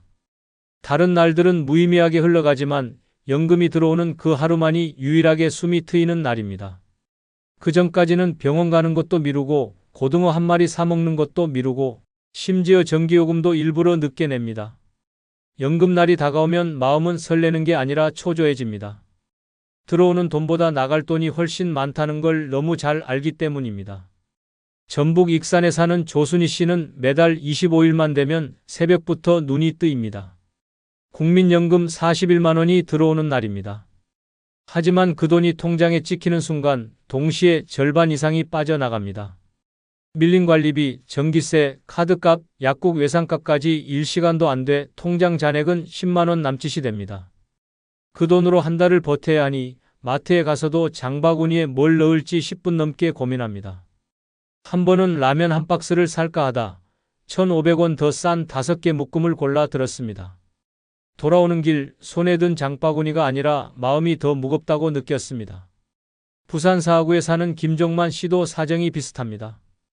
연금 지급일만 되면 아침부터 ATM 앞에 줄을 서 있습니다. 그날은 마치 전쟁처럼 느껴집니다. 먼저 은행에서 현금을 인출해 두어야 혹시 모를 자동이체로 잔액이 0원이 되는 일을 막을 수 있습니다. 종만 씨는 연금날이 오기 전엔 카드도 못 긁고 교통카드도 충전 못한다며 씁쓸하게 웃었습니다. 친구가 점심을 먹자고 해도 연금 전에는 무조건 거절합니다. 나중에를 입에 달고 사는 이유는 단 하나, 지금은 돈이 없어서입니다. 서울 관악구에 사는 최경자 씨는 연금날을 기다리며 매일 달력을 봅니다. 하루하루 줄을 긋는 게 습관이 됐습니다. 아직 12일 남았네라는 생각이 들면 냉장고 문을 열어 남은 재료로 어떻게 버틸지 계산합니다.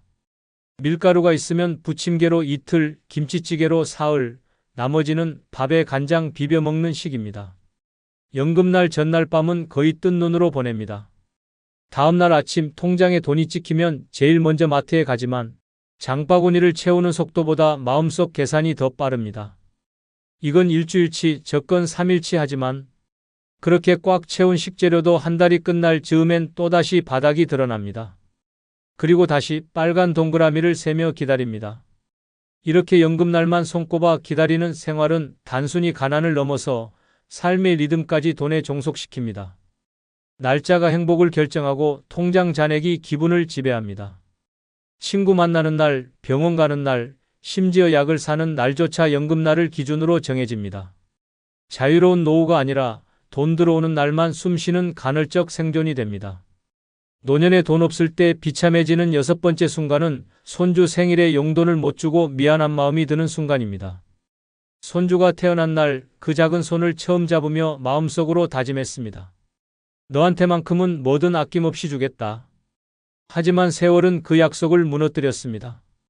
은퇴 후 고정 수입은 연금뿐, 매달 관리비와 약값만 내도 통장은 빈칸이 됩니다. 평소엔 그냥 건강하게 얼굴만 봐도 된다고 스스로 위안하지만 손주 생일만큼은 마음이 무너집니다. 생일상 앞에서 웃고 있는 손주를 보면서도 주머니 속엔 축하 카드 한 장뿐인 현실이 그 웃음을 칼처럼 베어버립니다. 경기도 수원에 사는 정혜순 씨는 손주가 3명입니다. 한창 자랄 나이라 생일이면 케이크, 선물, 용돈이 오가는 모습이 당연합니다.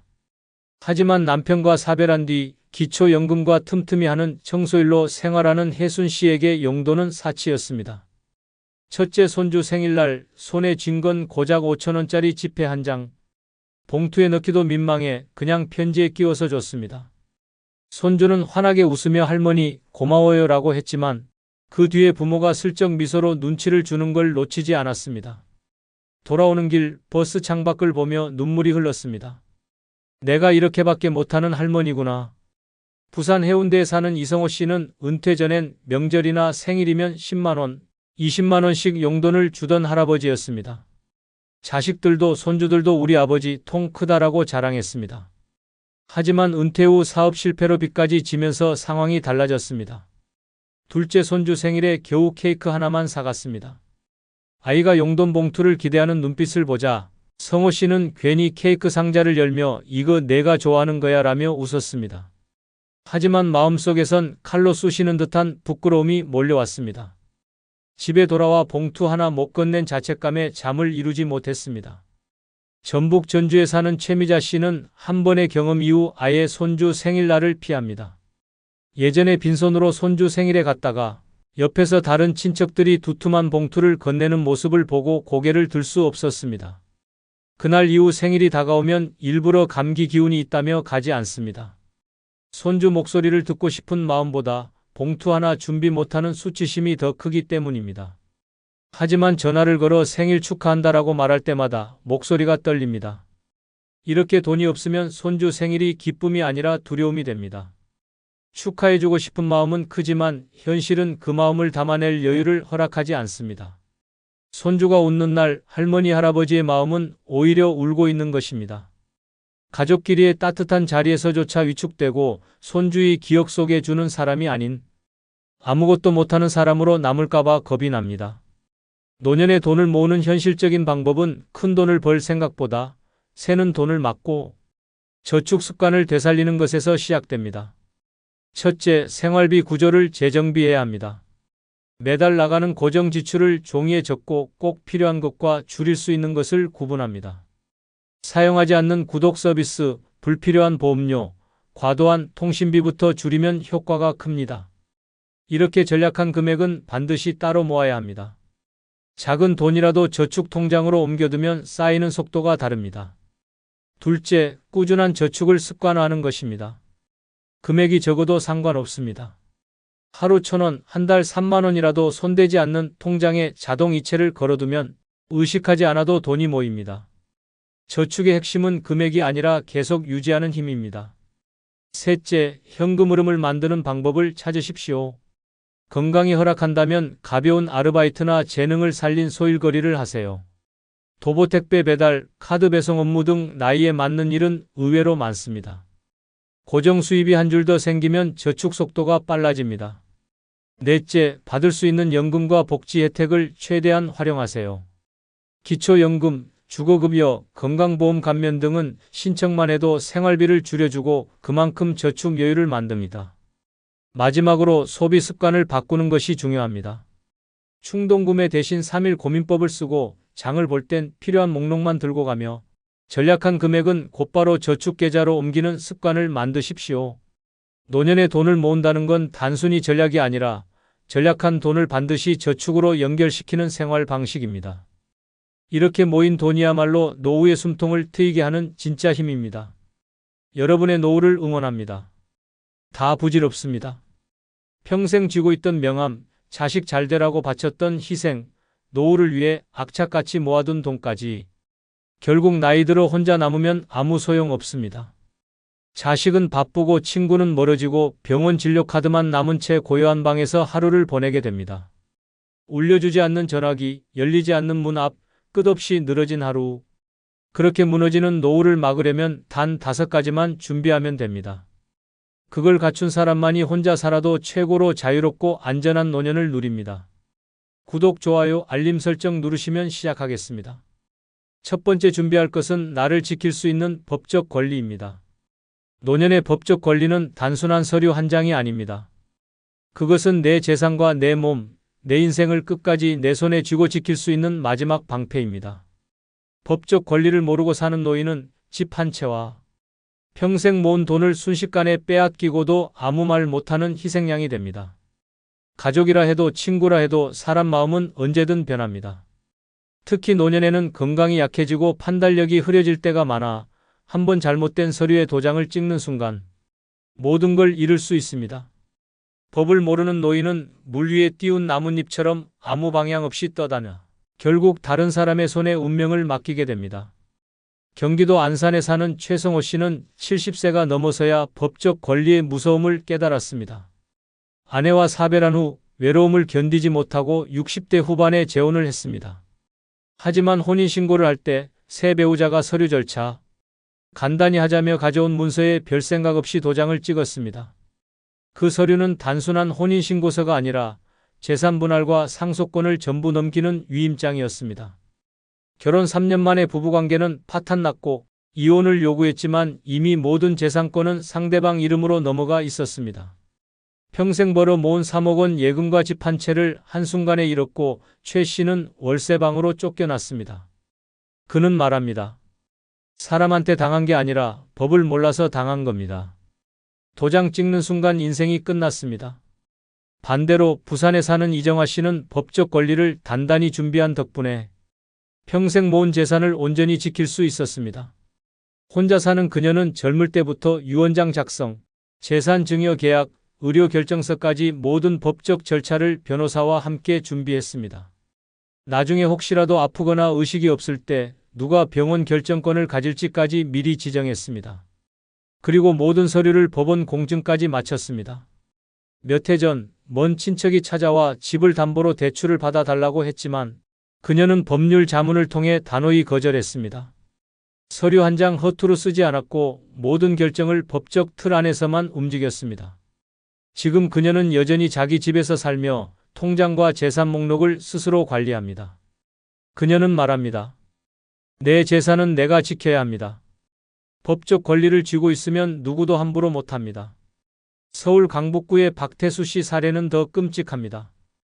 그는 장남이 아버지 이름으로 된 집을 제 명의로 해두면 세금이 줄어든다는 말에 속아 소유권 이전 등기를 해줬습니다. 처음엔 가족이니 믿을 수 있다고 생각했지만 1년 후 아들이 그 집을 담보로 대출을 받고 원리금 상환이 밀리자 은행에서 경매에 넘겨버렸습니다.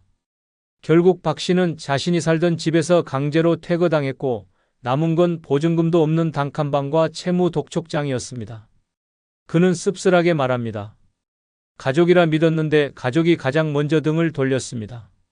내 잘못은 법적 절차를 몰랐던 겁니다. 하지만 대전의 김윤자 씨는 법적 준비 덕에 정반대의 삶을 살고 있습니다.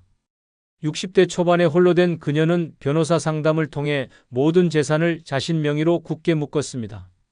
자녀들에게 증여 계획은커녕 본인이 원할 때만 소액을 생활비로 지원했습니다.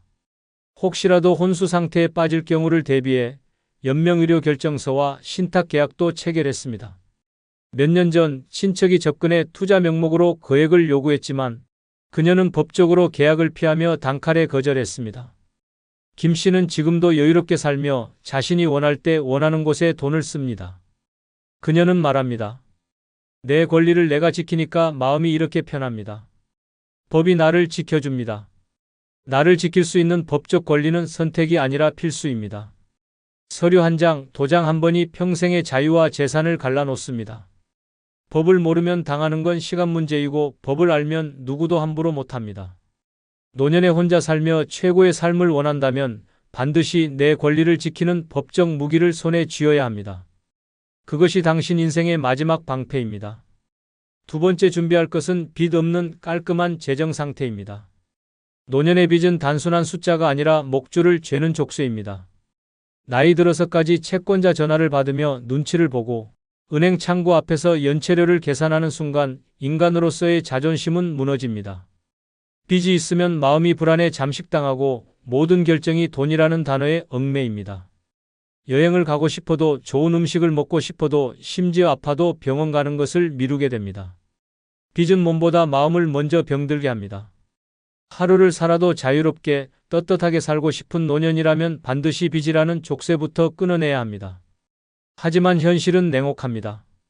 빚을 끌어안은 채 노후를 맞이한 사람들의 인생은 끝없는 고통으로 이어집니다.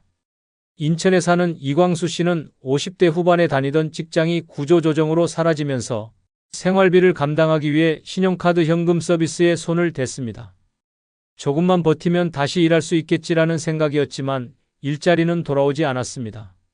그렇게 몇 년 만에 빚은 수천만 원으로 불어났고 이자는 그의 노후를 삼켜버렸습니다.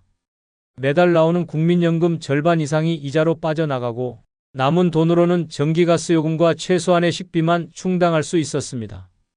친구들이 여행 가자는 연락을 해도 대꾸조차 못했고 심지어 손주 돌잔치에 가서도 축하금 몇만 원을 봉투에 넣으면서 얼굴이 화끈거렸습니다.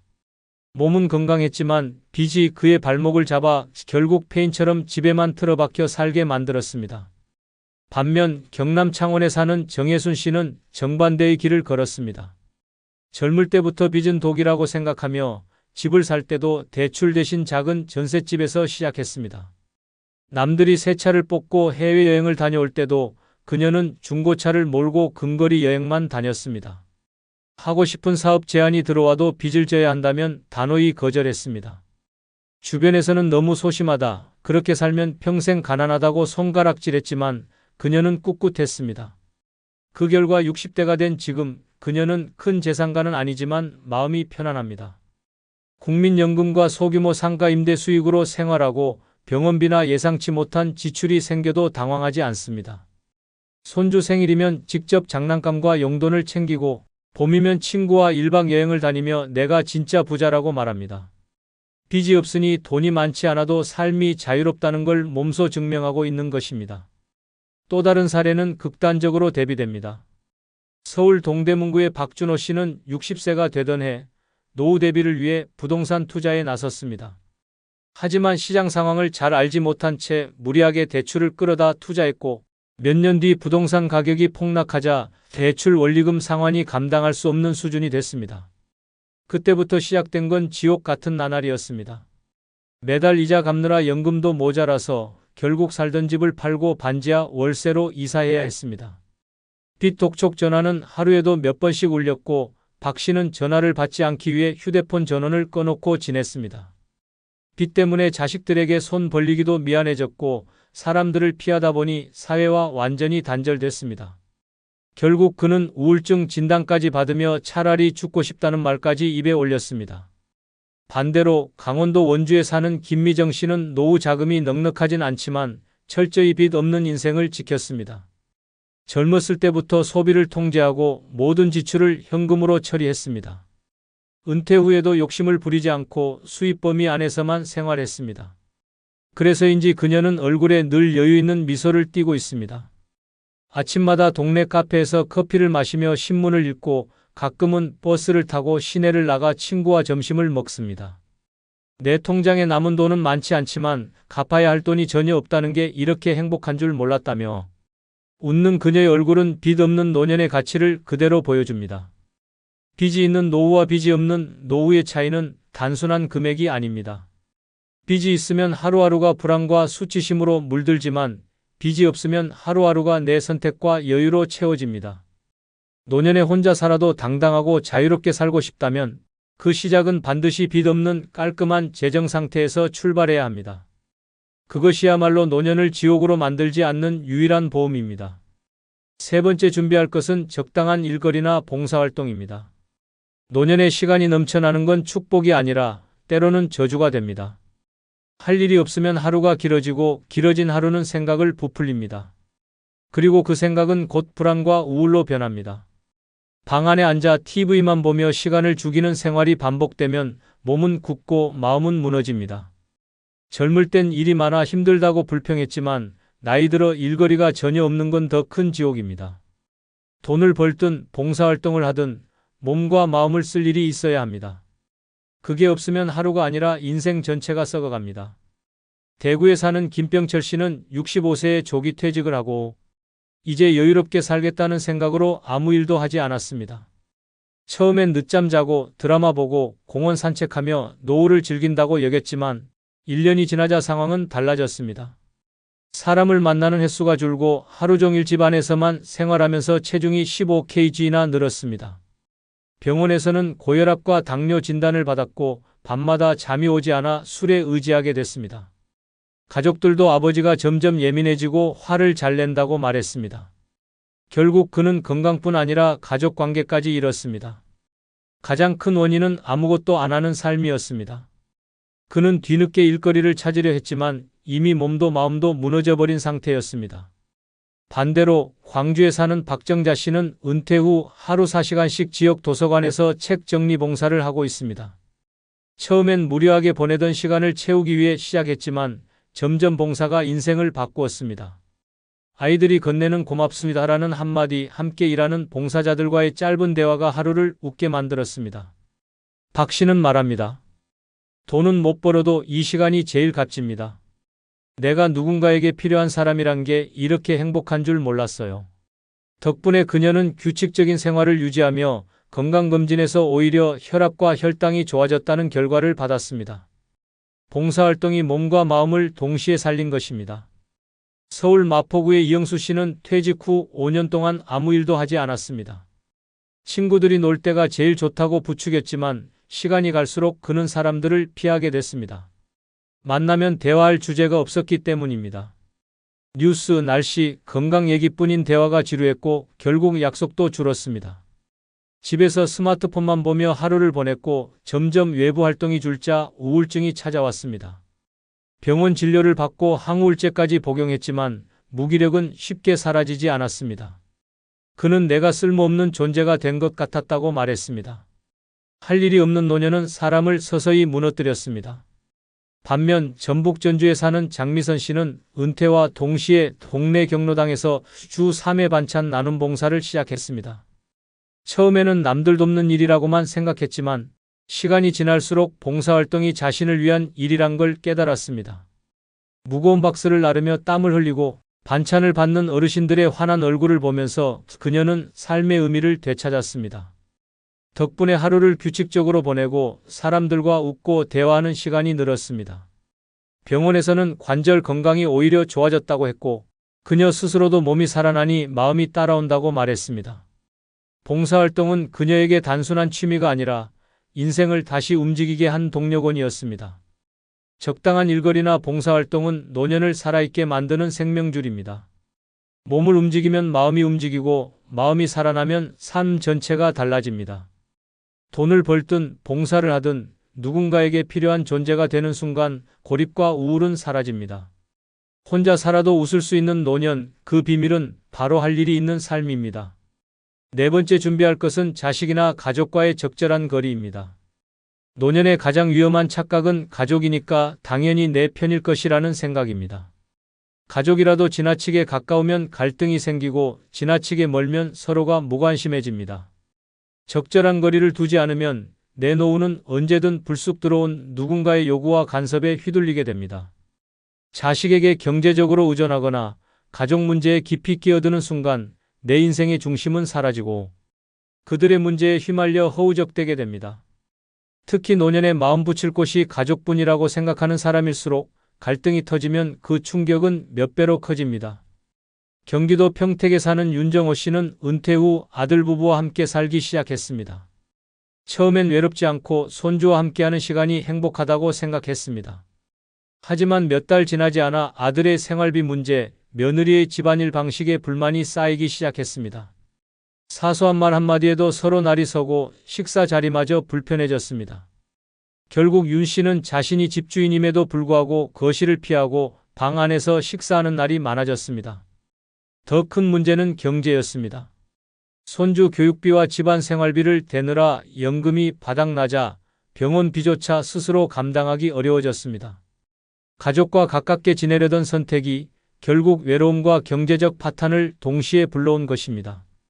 반대로 강릉에 사는 최은영 씨는 은퇴와 동시에 자식과의 거리를 분명히 했습니다.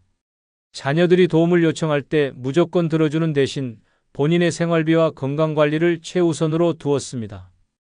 대신 가족 간의 유대는 필요할 때만 깊게, 일상에서는 가볍게 유지했습니다. 주 2회만 손주를 봐주고 나머지 시간은 지역 노인복지관에서 봉사활동을 했습니다. 봉사 현장에서 만난 친구들과의 대화, 음식을 나누는 웃음, 그리고 정말 고맙습니다라는 진심 어린 인사가 그녀의 삶을 채웠습니다. 최 씨는 말합니다. 자식은 사랑하지만 내 삶의 행복은 내가 채워야 합니다. 봉사활동이 나를 살렸어요. 서울 송파구에 사는 김영수 씨는 자녀와 지나치게 가까운 관계가 어떤 파멸을 부르는지 뼈저리게 경험했습니다. 둘째 아들이 사업 실패로 빚더미에 오르자 아버지로서 돕겠다는 생각에 집을 담보로 대출을 받아줬습니다. 하지만 아들은 회생하지 못했고 은행은 경매 절차에 들어갔습니다. 결국 김 씨는 살던 집을 잃고 월세방으로 옮겨야 했습니다. 더 큰 상처는 아들이 그 뒤로 연락을 끊었다는 것입니다. 가족이 전부라고 믿었지만 빚만 남기고 가족은 사라졌습니다. 그는 말합니다. 내가 가족이라는 이유로 스스로 인생을 무너뜨렸습니다. 거리를 뒀다면 이런 일은 없었을 겁니다. 반면 전북 군산에 사는 장성희 씨는 자녀와 거리를 잘 지킨 덕분에 노년이 단단합니다. 결혼한 자녀에게 생활비를 주기보다 본인 명의의 자산과 연금을 지키는 것을 원칙으로 삼았습니다. 대신 가족 모임이나 명절에는 정성을 다하되 그 외의 시간은 자신의 삶을 즐기는 데 썼습니다. 특히 매주 2번씩 참여하는 무료 급식 봉사에서 그녀는 사람들의 고맙습니다라는 말과 따뜻한 미소에 진정한 행복을 느낍니다. 규칙적인 봉사 덕분에 생활 리듬이 생기고 다양한 사람들과 어울리며 마음이 젊어졌습니다. 그녀는 가족은 사랑하고 행복은 봉사에서 찾는다는 확고한 철학을 가지고 있습니다.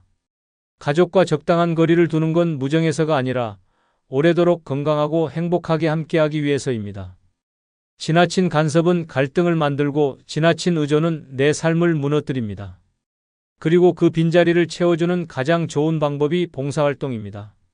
봉사는 돈이 아니라 마음을 나누는 일이며 그 과정에서 자신이 아직 필요한 사람이라는 확신을 줍니다. 혼자 살아도 외롭지 않고 가족과의 관계도 건강하게 유지하고 싶다면 거리를 지키고 봉사로 마음을 채우는 것이 최고의 선택입니다. 5번째 준비할 것은 필요할 때 연락할 수 있는 사람입니다. 노년에 진짜 무서운 건 병도 가난도 아닙니다. 급한 순간 전화할 사람이 단 한 명도 없다는 사실입니다. 한밤중에 갑자기 쓰러졌는데 휴대폰 연락처를 뒤져도 이 사람이라면 받을 거야 싶은 번호가 없을 때 그 고립감은 숨을 막히게 합니다. 평소에 함께 밥 먹고 웃는 사람은 많아 보여도 진짜 필요한 순간에 내 손을 잡아줄 사람은 극소수입니다. 그 한 명이 없으면 당신의 노후는 고요한 방 안에서 천천히 무너집니다. 부산에 사는 조성우 씨는 평생 가정을 위해 일하며 정작 자기 인간관계에는 무심했습니다. 은퇴 후엔 친구들도 하나둘 연락이 끊겼고 가족 외엔 아는 사람이 없었습니다. 그러던 어느 날 새벽 갑작스러운 흉통으로 쓰러졌지만 옆에 있던 아내는 이미 몇 년 전 세상을 떠났고 자식들은 멀리 살고 있었습니다. 휴대폰을 잡아도 누구에게 전화를 걸어야 할지 막막했습니다. 결국 그는 기어가듯 119를 눌렀지만 신고 위치를 정확히 설명하지 못해 구조가 늦어졌습니다. 병원에 도착했을 땐 이미 심장 상태가 심각하게 악화돼 있었습니다. 그는 퇴원 후 말했습니다. 그날 깨달았어요. 진짜 필요한 순간 연락할 사람이 없으면 목숨이 위태롭다는 걸. 반대로 전남 순천에 사는 김말순 씨는 봉사활동 덕에 필요할 때 연락할 수 있는 사람을 열어두고 있습니다. 매주 지역 반찬 나눔 봉사에 참여하며 자연스럽게 신뢰관계를 쌓았습니다. 봉사 중 다친 적이 있었는데 함께하던 동료가 바로 병원까지 데려가고 치료 후 집까지 바래다 주었습니다. 평소에 돈 한 푼 오가는 사이가 아니었지만 서로를 챙기며 쌓은 관계가 위기 순간 빛을 발한 것입니다. 김 씨는 말합니다. 봉사활동에서 만난 사람들은 핏줄은 아니어도 급할 때 믿고 부를 수 있는 가족입니다. 봉사로 연결된 인연은 단순한 취미가 아니라 삶을 지켜주는 안전망이었습니다. 서울 노원구에 사는 박종철 씨는 친구가 많다고 자부했습니다. 하지만 대부분은 술자리나 골프 모임에서 만난 가벼운 인연이었습니다. 어느 겨울 욕실에서 미끄러져 발목이 골절됐을 때 그는 한참 동안 바닥에 앉아 휴대폰을 붙잡고 있었습니다. 머릿속에 떠오르는 이름은 많았지만 이 사람은 번거롭다고 거절하겠지라는 생각에 번호를 누르지 못했습니다. 결국 택시를 불러 혼자 응급실로 갔고 깁스를 한 채 버스를 타고 집으로 돌아왔습니다. 그날 이후 그는 사람 사이의 거품이 얼마나 허무한지 깨달았습니다. 급할 때 연락할 수 없는 인연은 없는 것과 같았습니다. 반면 강원도 춘천에 사는 이선자 씨는 봉사활동으로 만든 단단한 관계망 덕에 혼자 살아도 두렵지 않습니다. 경로당 어르신들의 말벗 봉사를 하면서 알게 된 동년배와 후배들이 그녀의 생활을 든든하게 지켜줍니다. 지난해 겨울 독감으로 며칠 동안 집에 못 나온 그녀에게 봉사 모임. 동료가 직접 약과 죽을 사다 주었고 병원 진료까지 동행했습니다. 이선자 씨는 말합니다. 피 한 방울 안 섞였는데 가족보다 더 든든했어요. 봉사로 맺은 인연이 없었다면 그날 난 방에서 홀로 쓰러져 있었을 겁니다. 필요할 때 연락할 수 있는 사람은 하루아침에 생기지 않습니다. 평소에 마음을 나누고 함께 시간을 보내며 신뢰를 쌓아야 합니다. 그 가장 좋은 방법이 봉사활동입니다. 돈이 아니라 마음으로 맺은 인연은 위기에서 빛을 발합니다. 노년에 혼자 살아도 당당하고 안전하게 살고 싶다면 지금 당장 그 한 명, 아니 그 이상을 만들어야 합니다. 그것이 당신을 지켜줄 가장 현실적이고 강력한 무기입니다. 영상 댓글에 여러분들의 다양한 의견을 적어주시기 바랍니다. 아울러 영상이 조금이라도 도움이 되셨다면 멤버십 가입해 주시면 복 받으실 겁니다. 여러분의 노년을 응원합니다. 감사합니다. 나이 들어 혼자 사는 건 외로움이 아니라 생존입니다. 그러나 준비 없이 맞이하면 그건 곧 천천히 진행되는 파멸뿐입니다. 아침에 눈을 떠도 일어날 이유가 없고 쓰러져도 찾아올 사람 없으며 통장엔 당장 쓸 돈 한 푼 없는 삶. 주변은 엉망, 하루는 무너지고 남의 일에 끼어든 죄로 인간관계까지 망가집니다. 노년에 혼자 잘 산다는 건 우연이 아니라 철저한 전략입니다. 오늘은 그 6가지 전략이 무엇인지 알아보겠습니다. 구독, 좋아요, 알림 설정 해주시면 시작하겠습니다. 노년에 혼자 잘 사는 첫 번째 방법은 나를 기쁘게 하는 작은 사치를 허락하는 것입니다.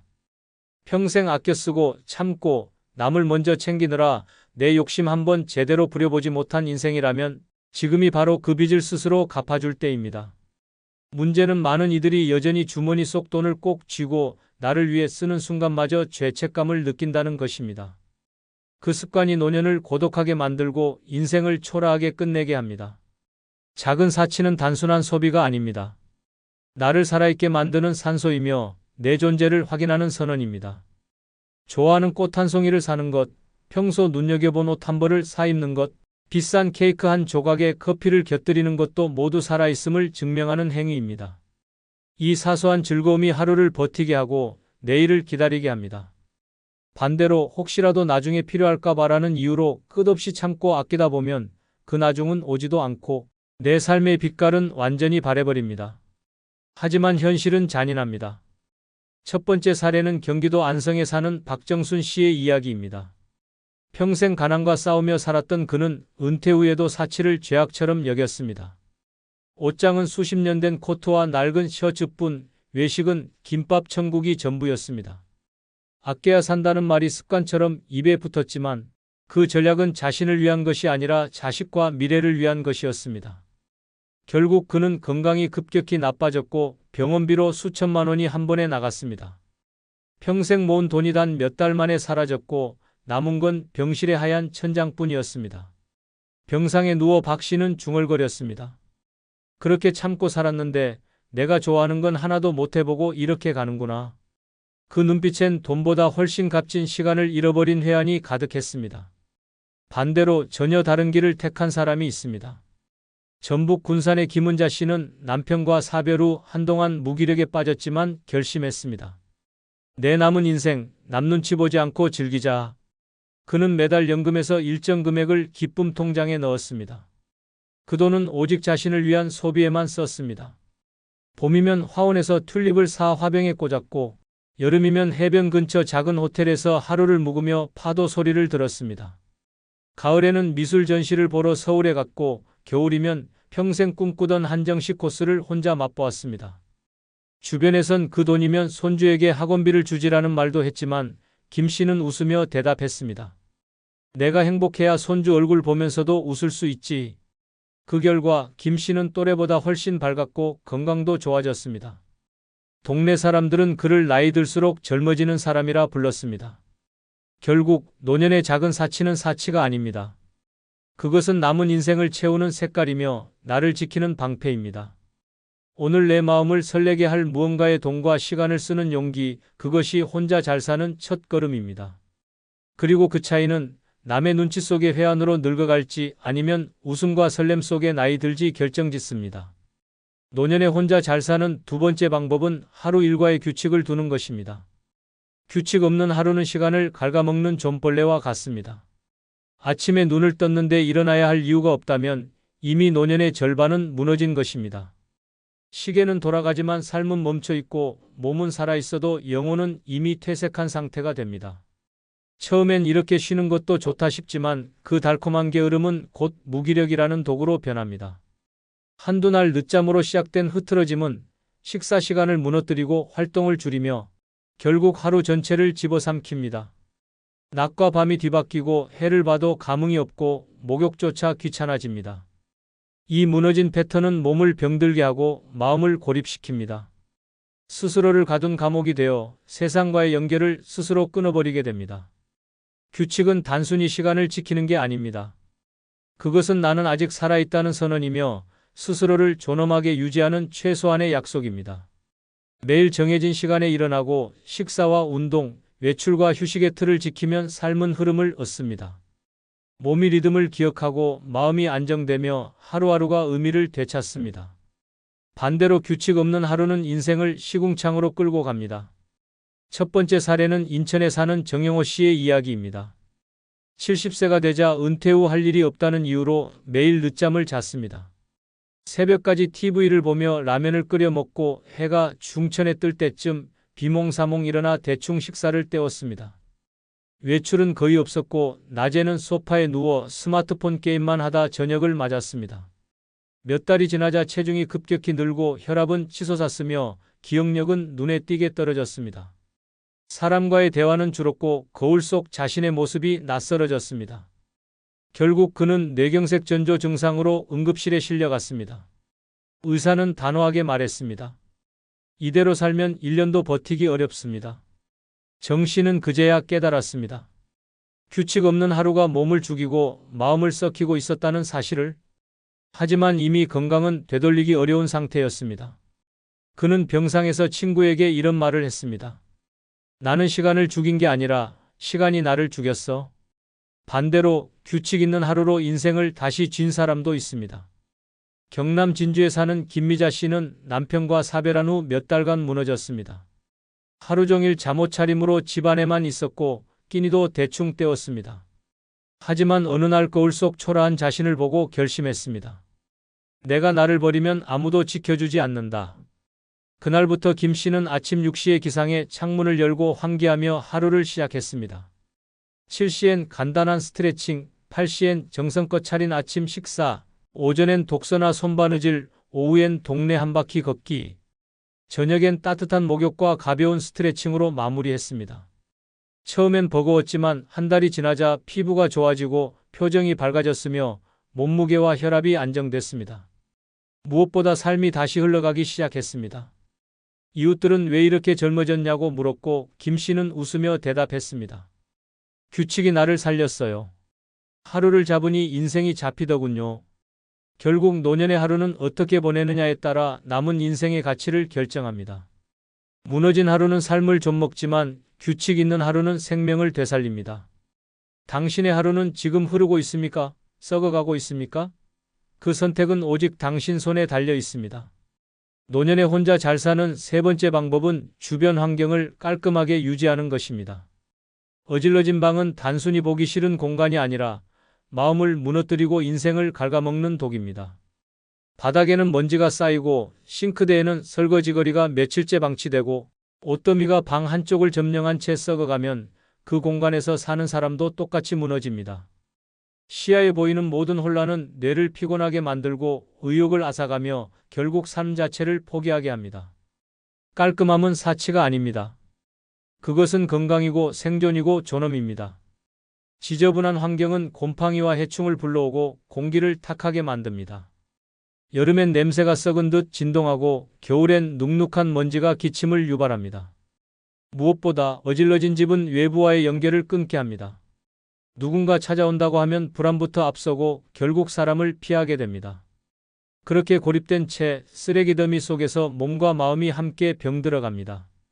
반대로 깨끗한 집은 사람을 초대하게 만들고 나 자신에게도 나는 아직 살아있다는 신호를 보냅니다. 첫 번째 사례는 충격적입니다. 경북 구미에 사는 박춘배 씨는 아내와 사별한 후 집안일에 손을 놓았습니다. 처음엔 설거지를 미루는 정도였지만 점점 빨래도 하지 않고 쓰레기 버리는 날도 놓치기 시작했습니다. 1년이 지나자 거실은 빈 박스와 옷가지로 산을 이루고 부엌에서는 썩은 음식 냄새가 코를 찔렀습니다. 여름 한복판 바퀴벌레와 파리가 들끓었고 이웃들은 악취 민원까지 넣었습니다. 그는 혼자 사는데 뭐 어떠냐고 했지만 실제로는 집안의 지저분함이 그의 건강을 망치고 있었습니다. 곰팡이로 인해 호흡기 질환이 악화됐고 발에 난 상처는 덮인 먼지와 세균 때문에 곪았습니다. 결국 그는 폐렴으로 입원했고 의사는 이렇게 말했습니다. 집을 정리하지 않으면 다시는 건강을 되찾기 힘듭니다. 하지만 퇴원 후에도 그는 손을 놓았고 몇 달 뒤 쓰러진 채 발견됐습니다. 방 안엔 여전히 그를 잠식한 혼돈이 가득했습니다. 반대로 스스로 환경을 다스리며 삶을 되살린 사람도 있습니다. 전남 여수의 김혜란 씨는 남편과 이혼 후 한동안 집안을 방치하며 살았습니다. 하지만 거울 속 초라한 자신과 쓰레기 더미 속 부엌을 본 순간 깨달았습니다. 이대로 가면 나는 사람도 집도 버린다. 그날부터 그녀는 하루 1시간씩 정리와 청소를 생활화했습니다. 매주 쓰레기 버리는 날을 놓치지 않았고 계절이 바뀔 때마다 옷과 물건을 과감히 버렸습니다. 부엌 싱크대는 늘 비우고 거실 테이블엔 꽃 한 송이를 올려뒀습니다. 처음엔 단순한 청소였지만 어느새 마음까지 맑아졌습니다. 깨끗한 공간에서 커피를 마시는 순간 그녀는 혼자 살아도 이렇게 행복할 수 있구나라는 확신을 얻었습니다. 그 후로 그녀의 집은 친구들이 먼저 놀러오고 싶어하는 공간이 됐고 그녀 스스로도 외출과 모임을 즐기게 됐습니다. 노년에 혼자 산다는 건 결국 내가 사는 공간이 곧 나 자신이 된다는 뜻입니다. 주변 환경을 버려두면 인생도 버려지고 깔끔하게 가꾸면 하루가 달라집니다. 지금 당신의 방이 곧 당신의 내면입니다. 그 방이 지옥인지 안식처인지는 오직 당신의 선택에 달려 있습니다. 노년에 혼자 잘 사는 네 번째 방법은 응급 상황에 대비한 연락망을 갖추는 것입니다. 혼자 사는 노인에게 가장 무서운 순간은 쓰러지는 그 순간이 아니라 쓰러진 뒤 아무도 모른다는 사실입니다. 단 1분이 생사를 가르는 상황에서 연락할 사람이 없다는 건 곧 사형 선고와 같습니다. 집안에서 넘어져 골절이 돼도 심장이 멎는 전조 증상이 와도 휴대폰 하나 잡을 힘이 없으면 그 자리에서 인생은 끝납니다. 뉴스 속 고독사 이야기는 남의 일이 아닙니다. 연락망이 없는 노인은 세상과 단절된 채 홀로 사라집니다. 살아있어도 이미 세상 밖에서는 존재가 지워진 것이나 다름없습니다.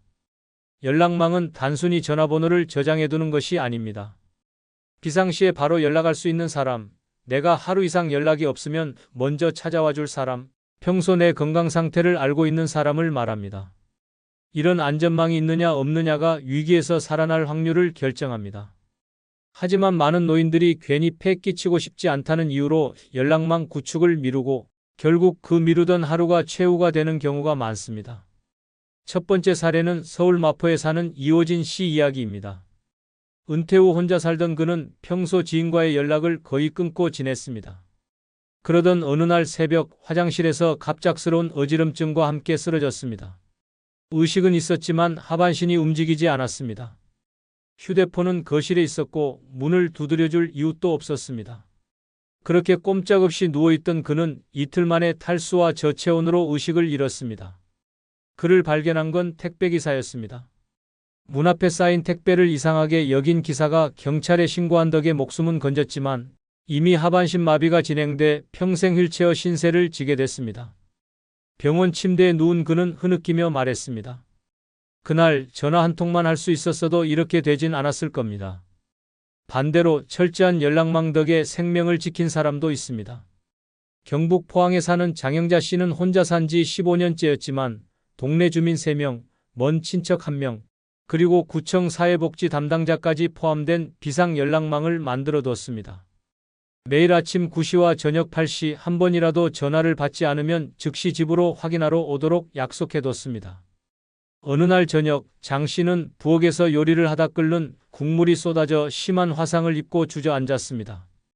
고통에 몸부림치다 휴대폰을 잡지 못했지만 10분 뒤 전화를 받은 친척이 목소리가 이상하다는 걸 느끼고 곧장 이웃에게 연락했습니다.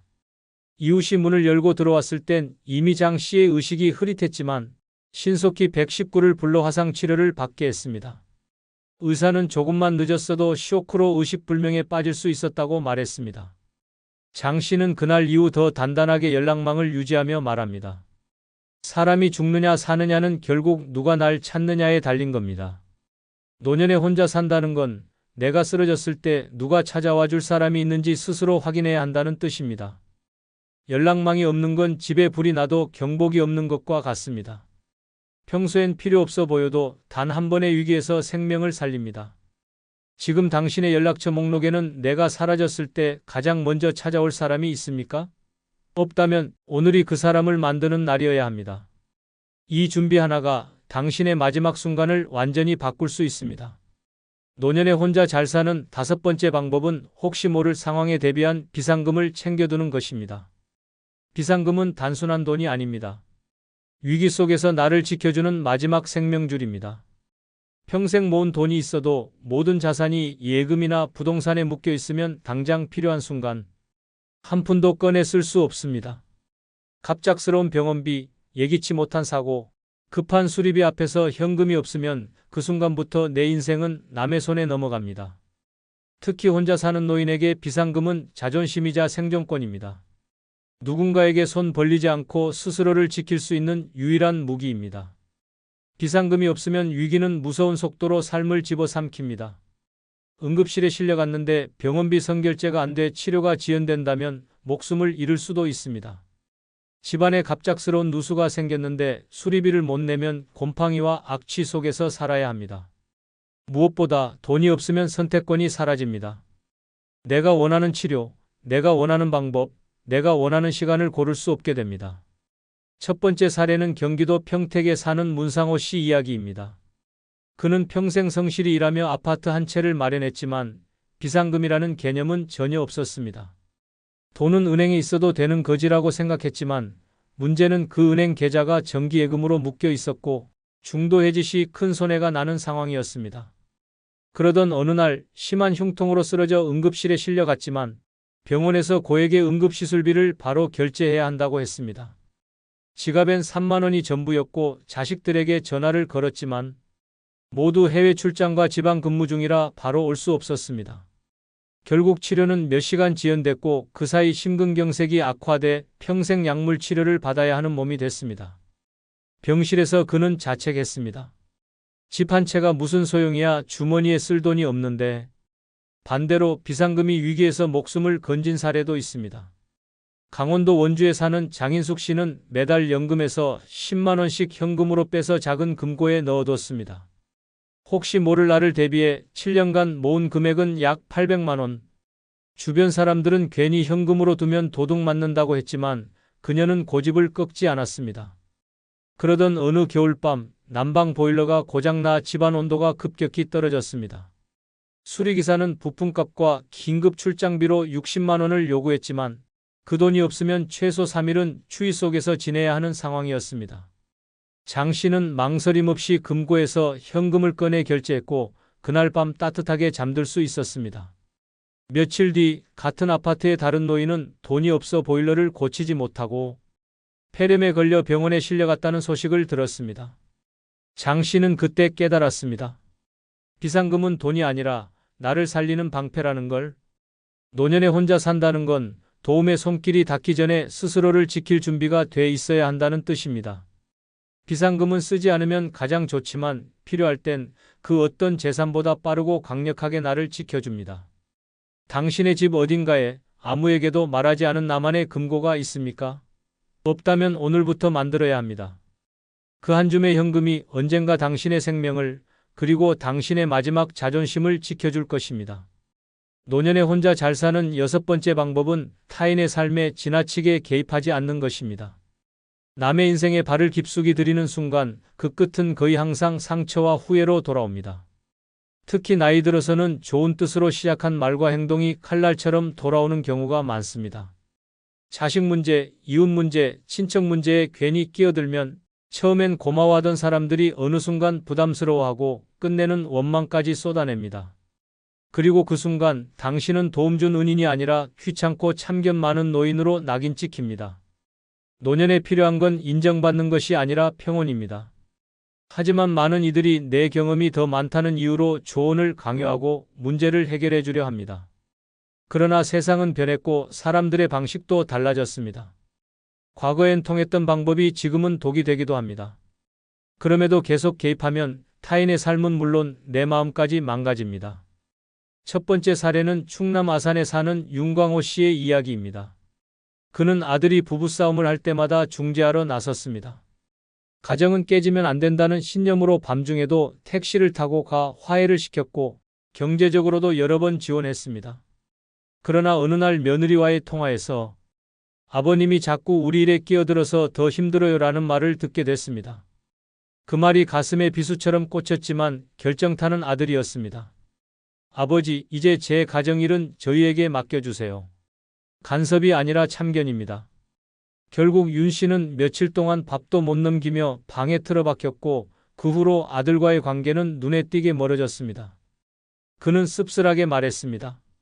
나는 가족을 지킨다고 믿었는데 사실은 나만 부서지고 있었더군.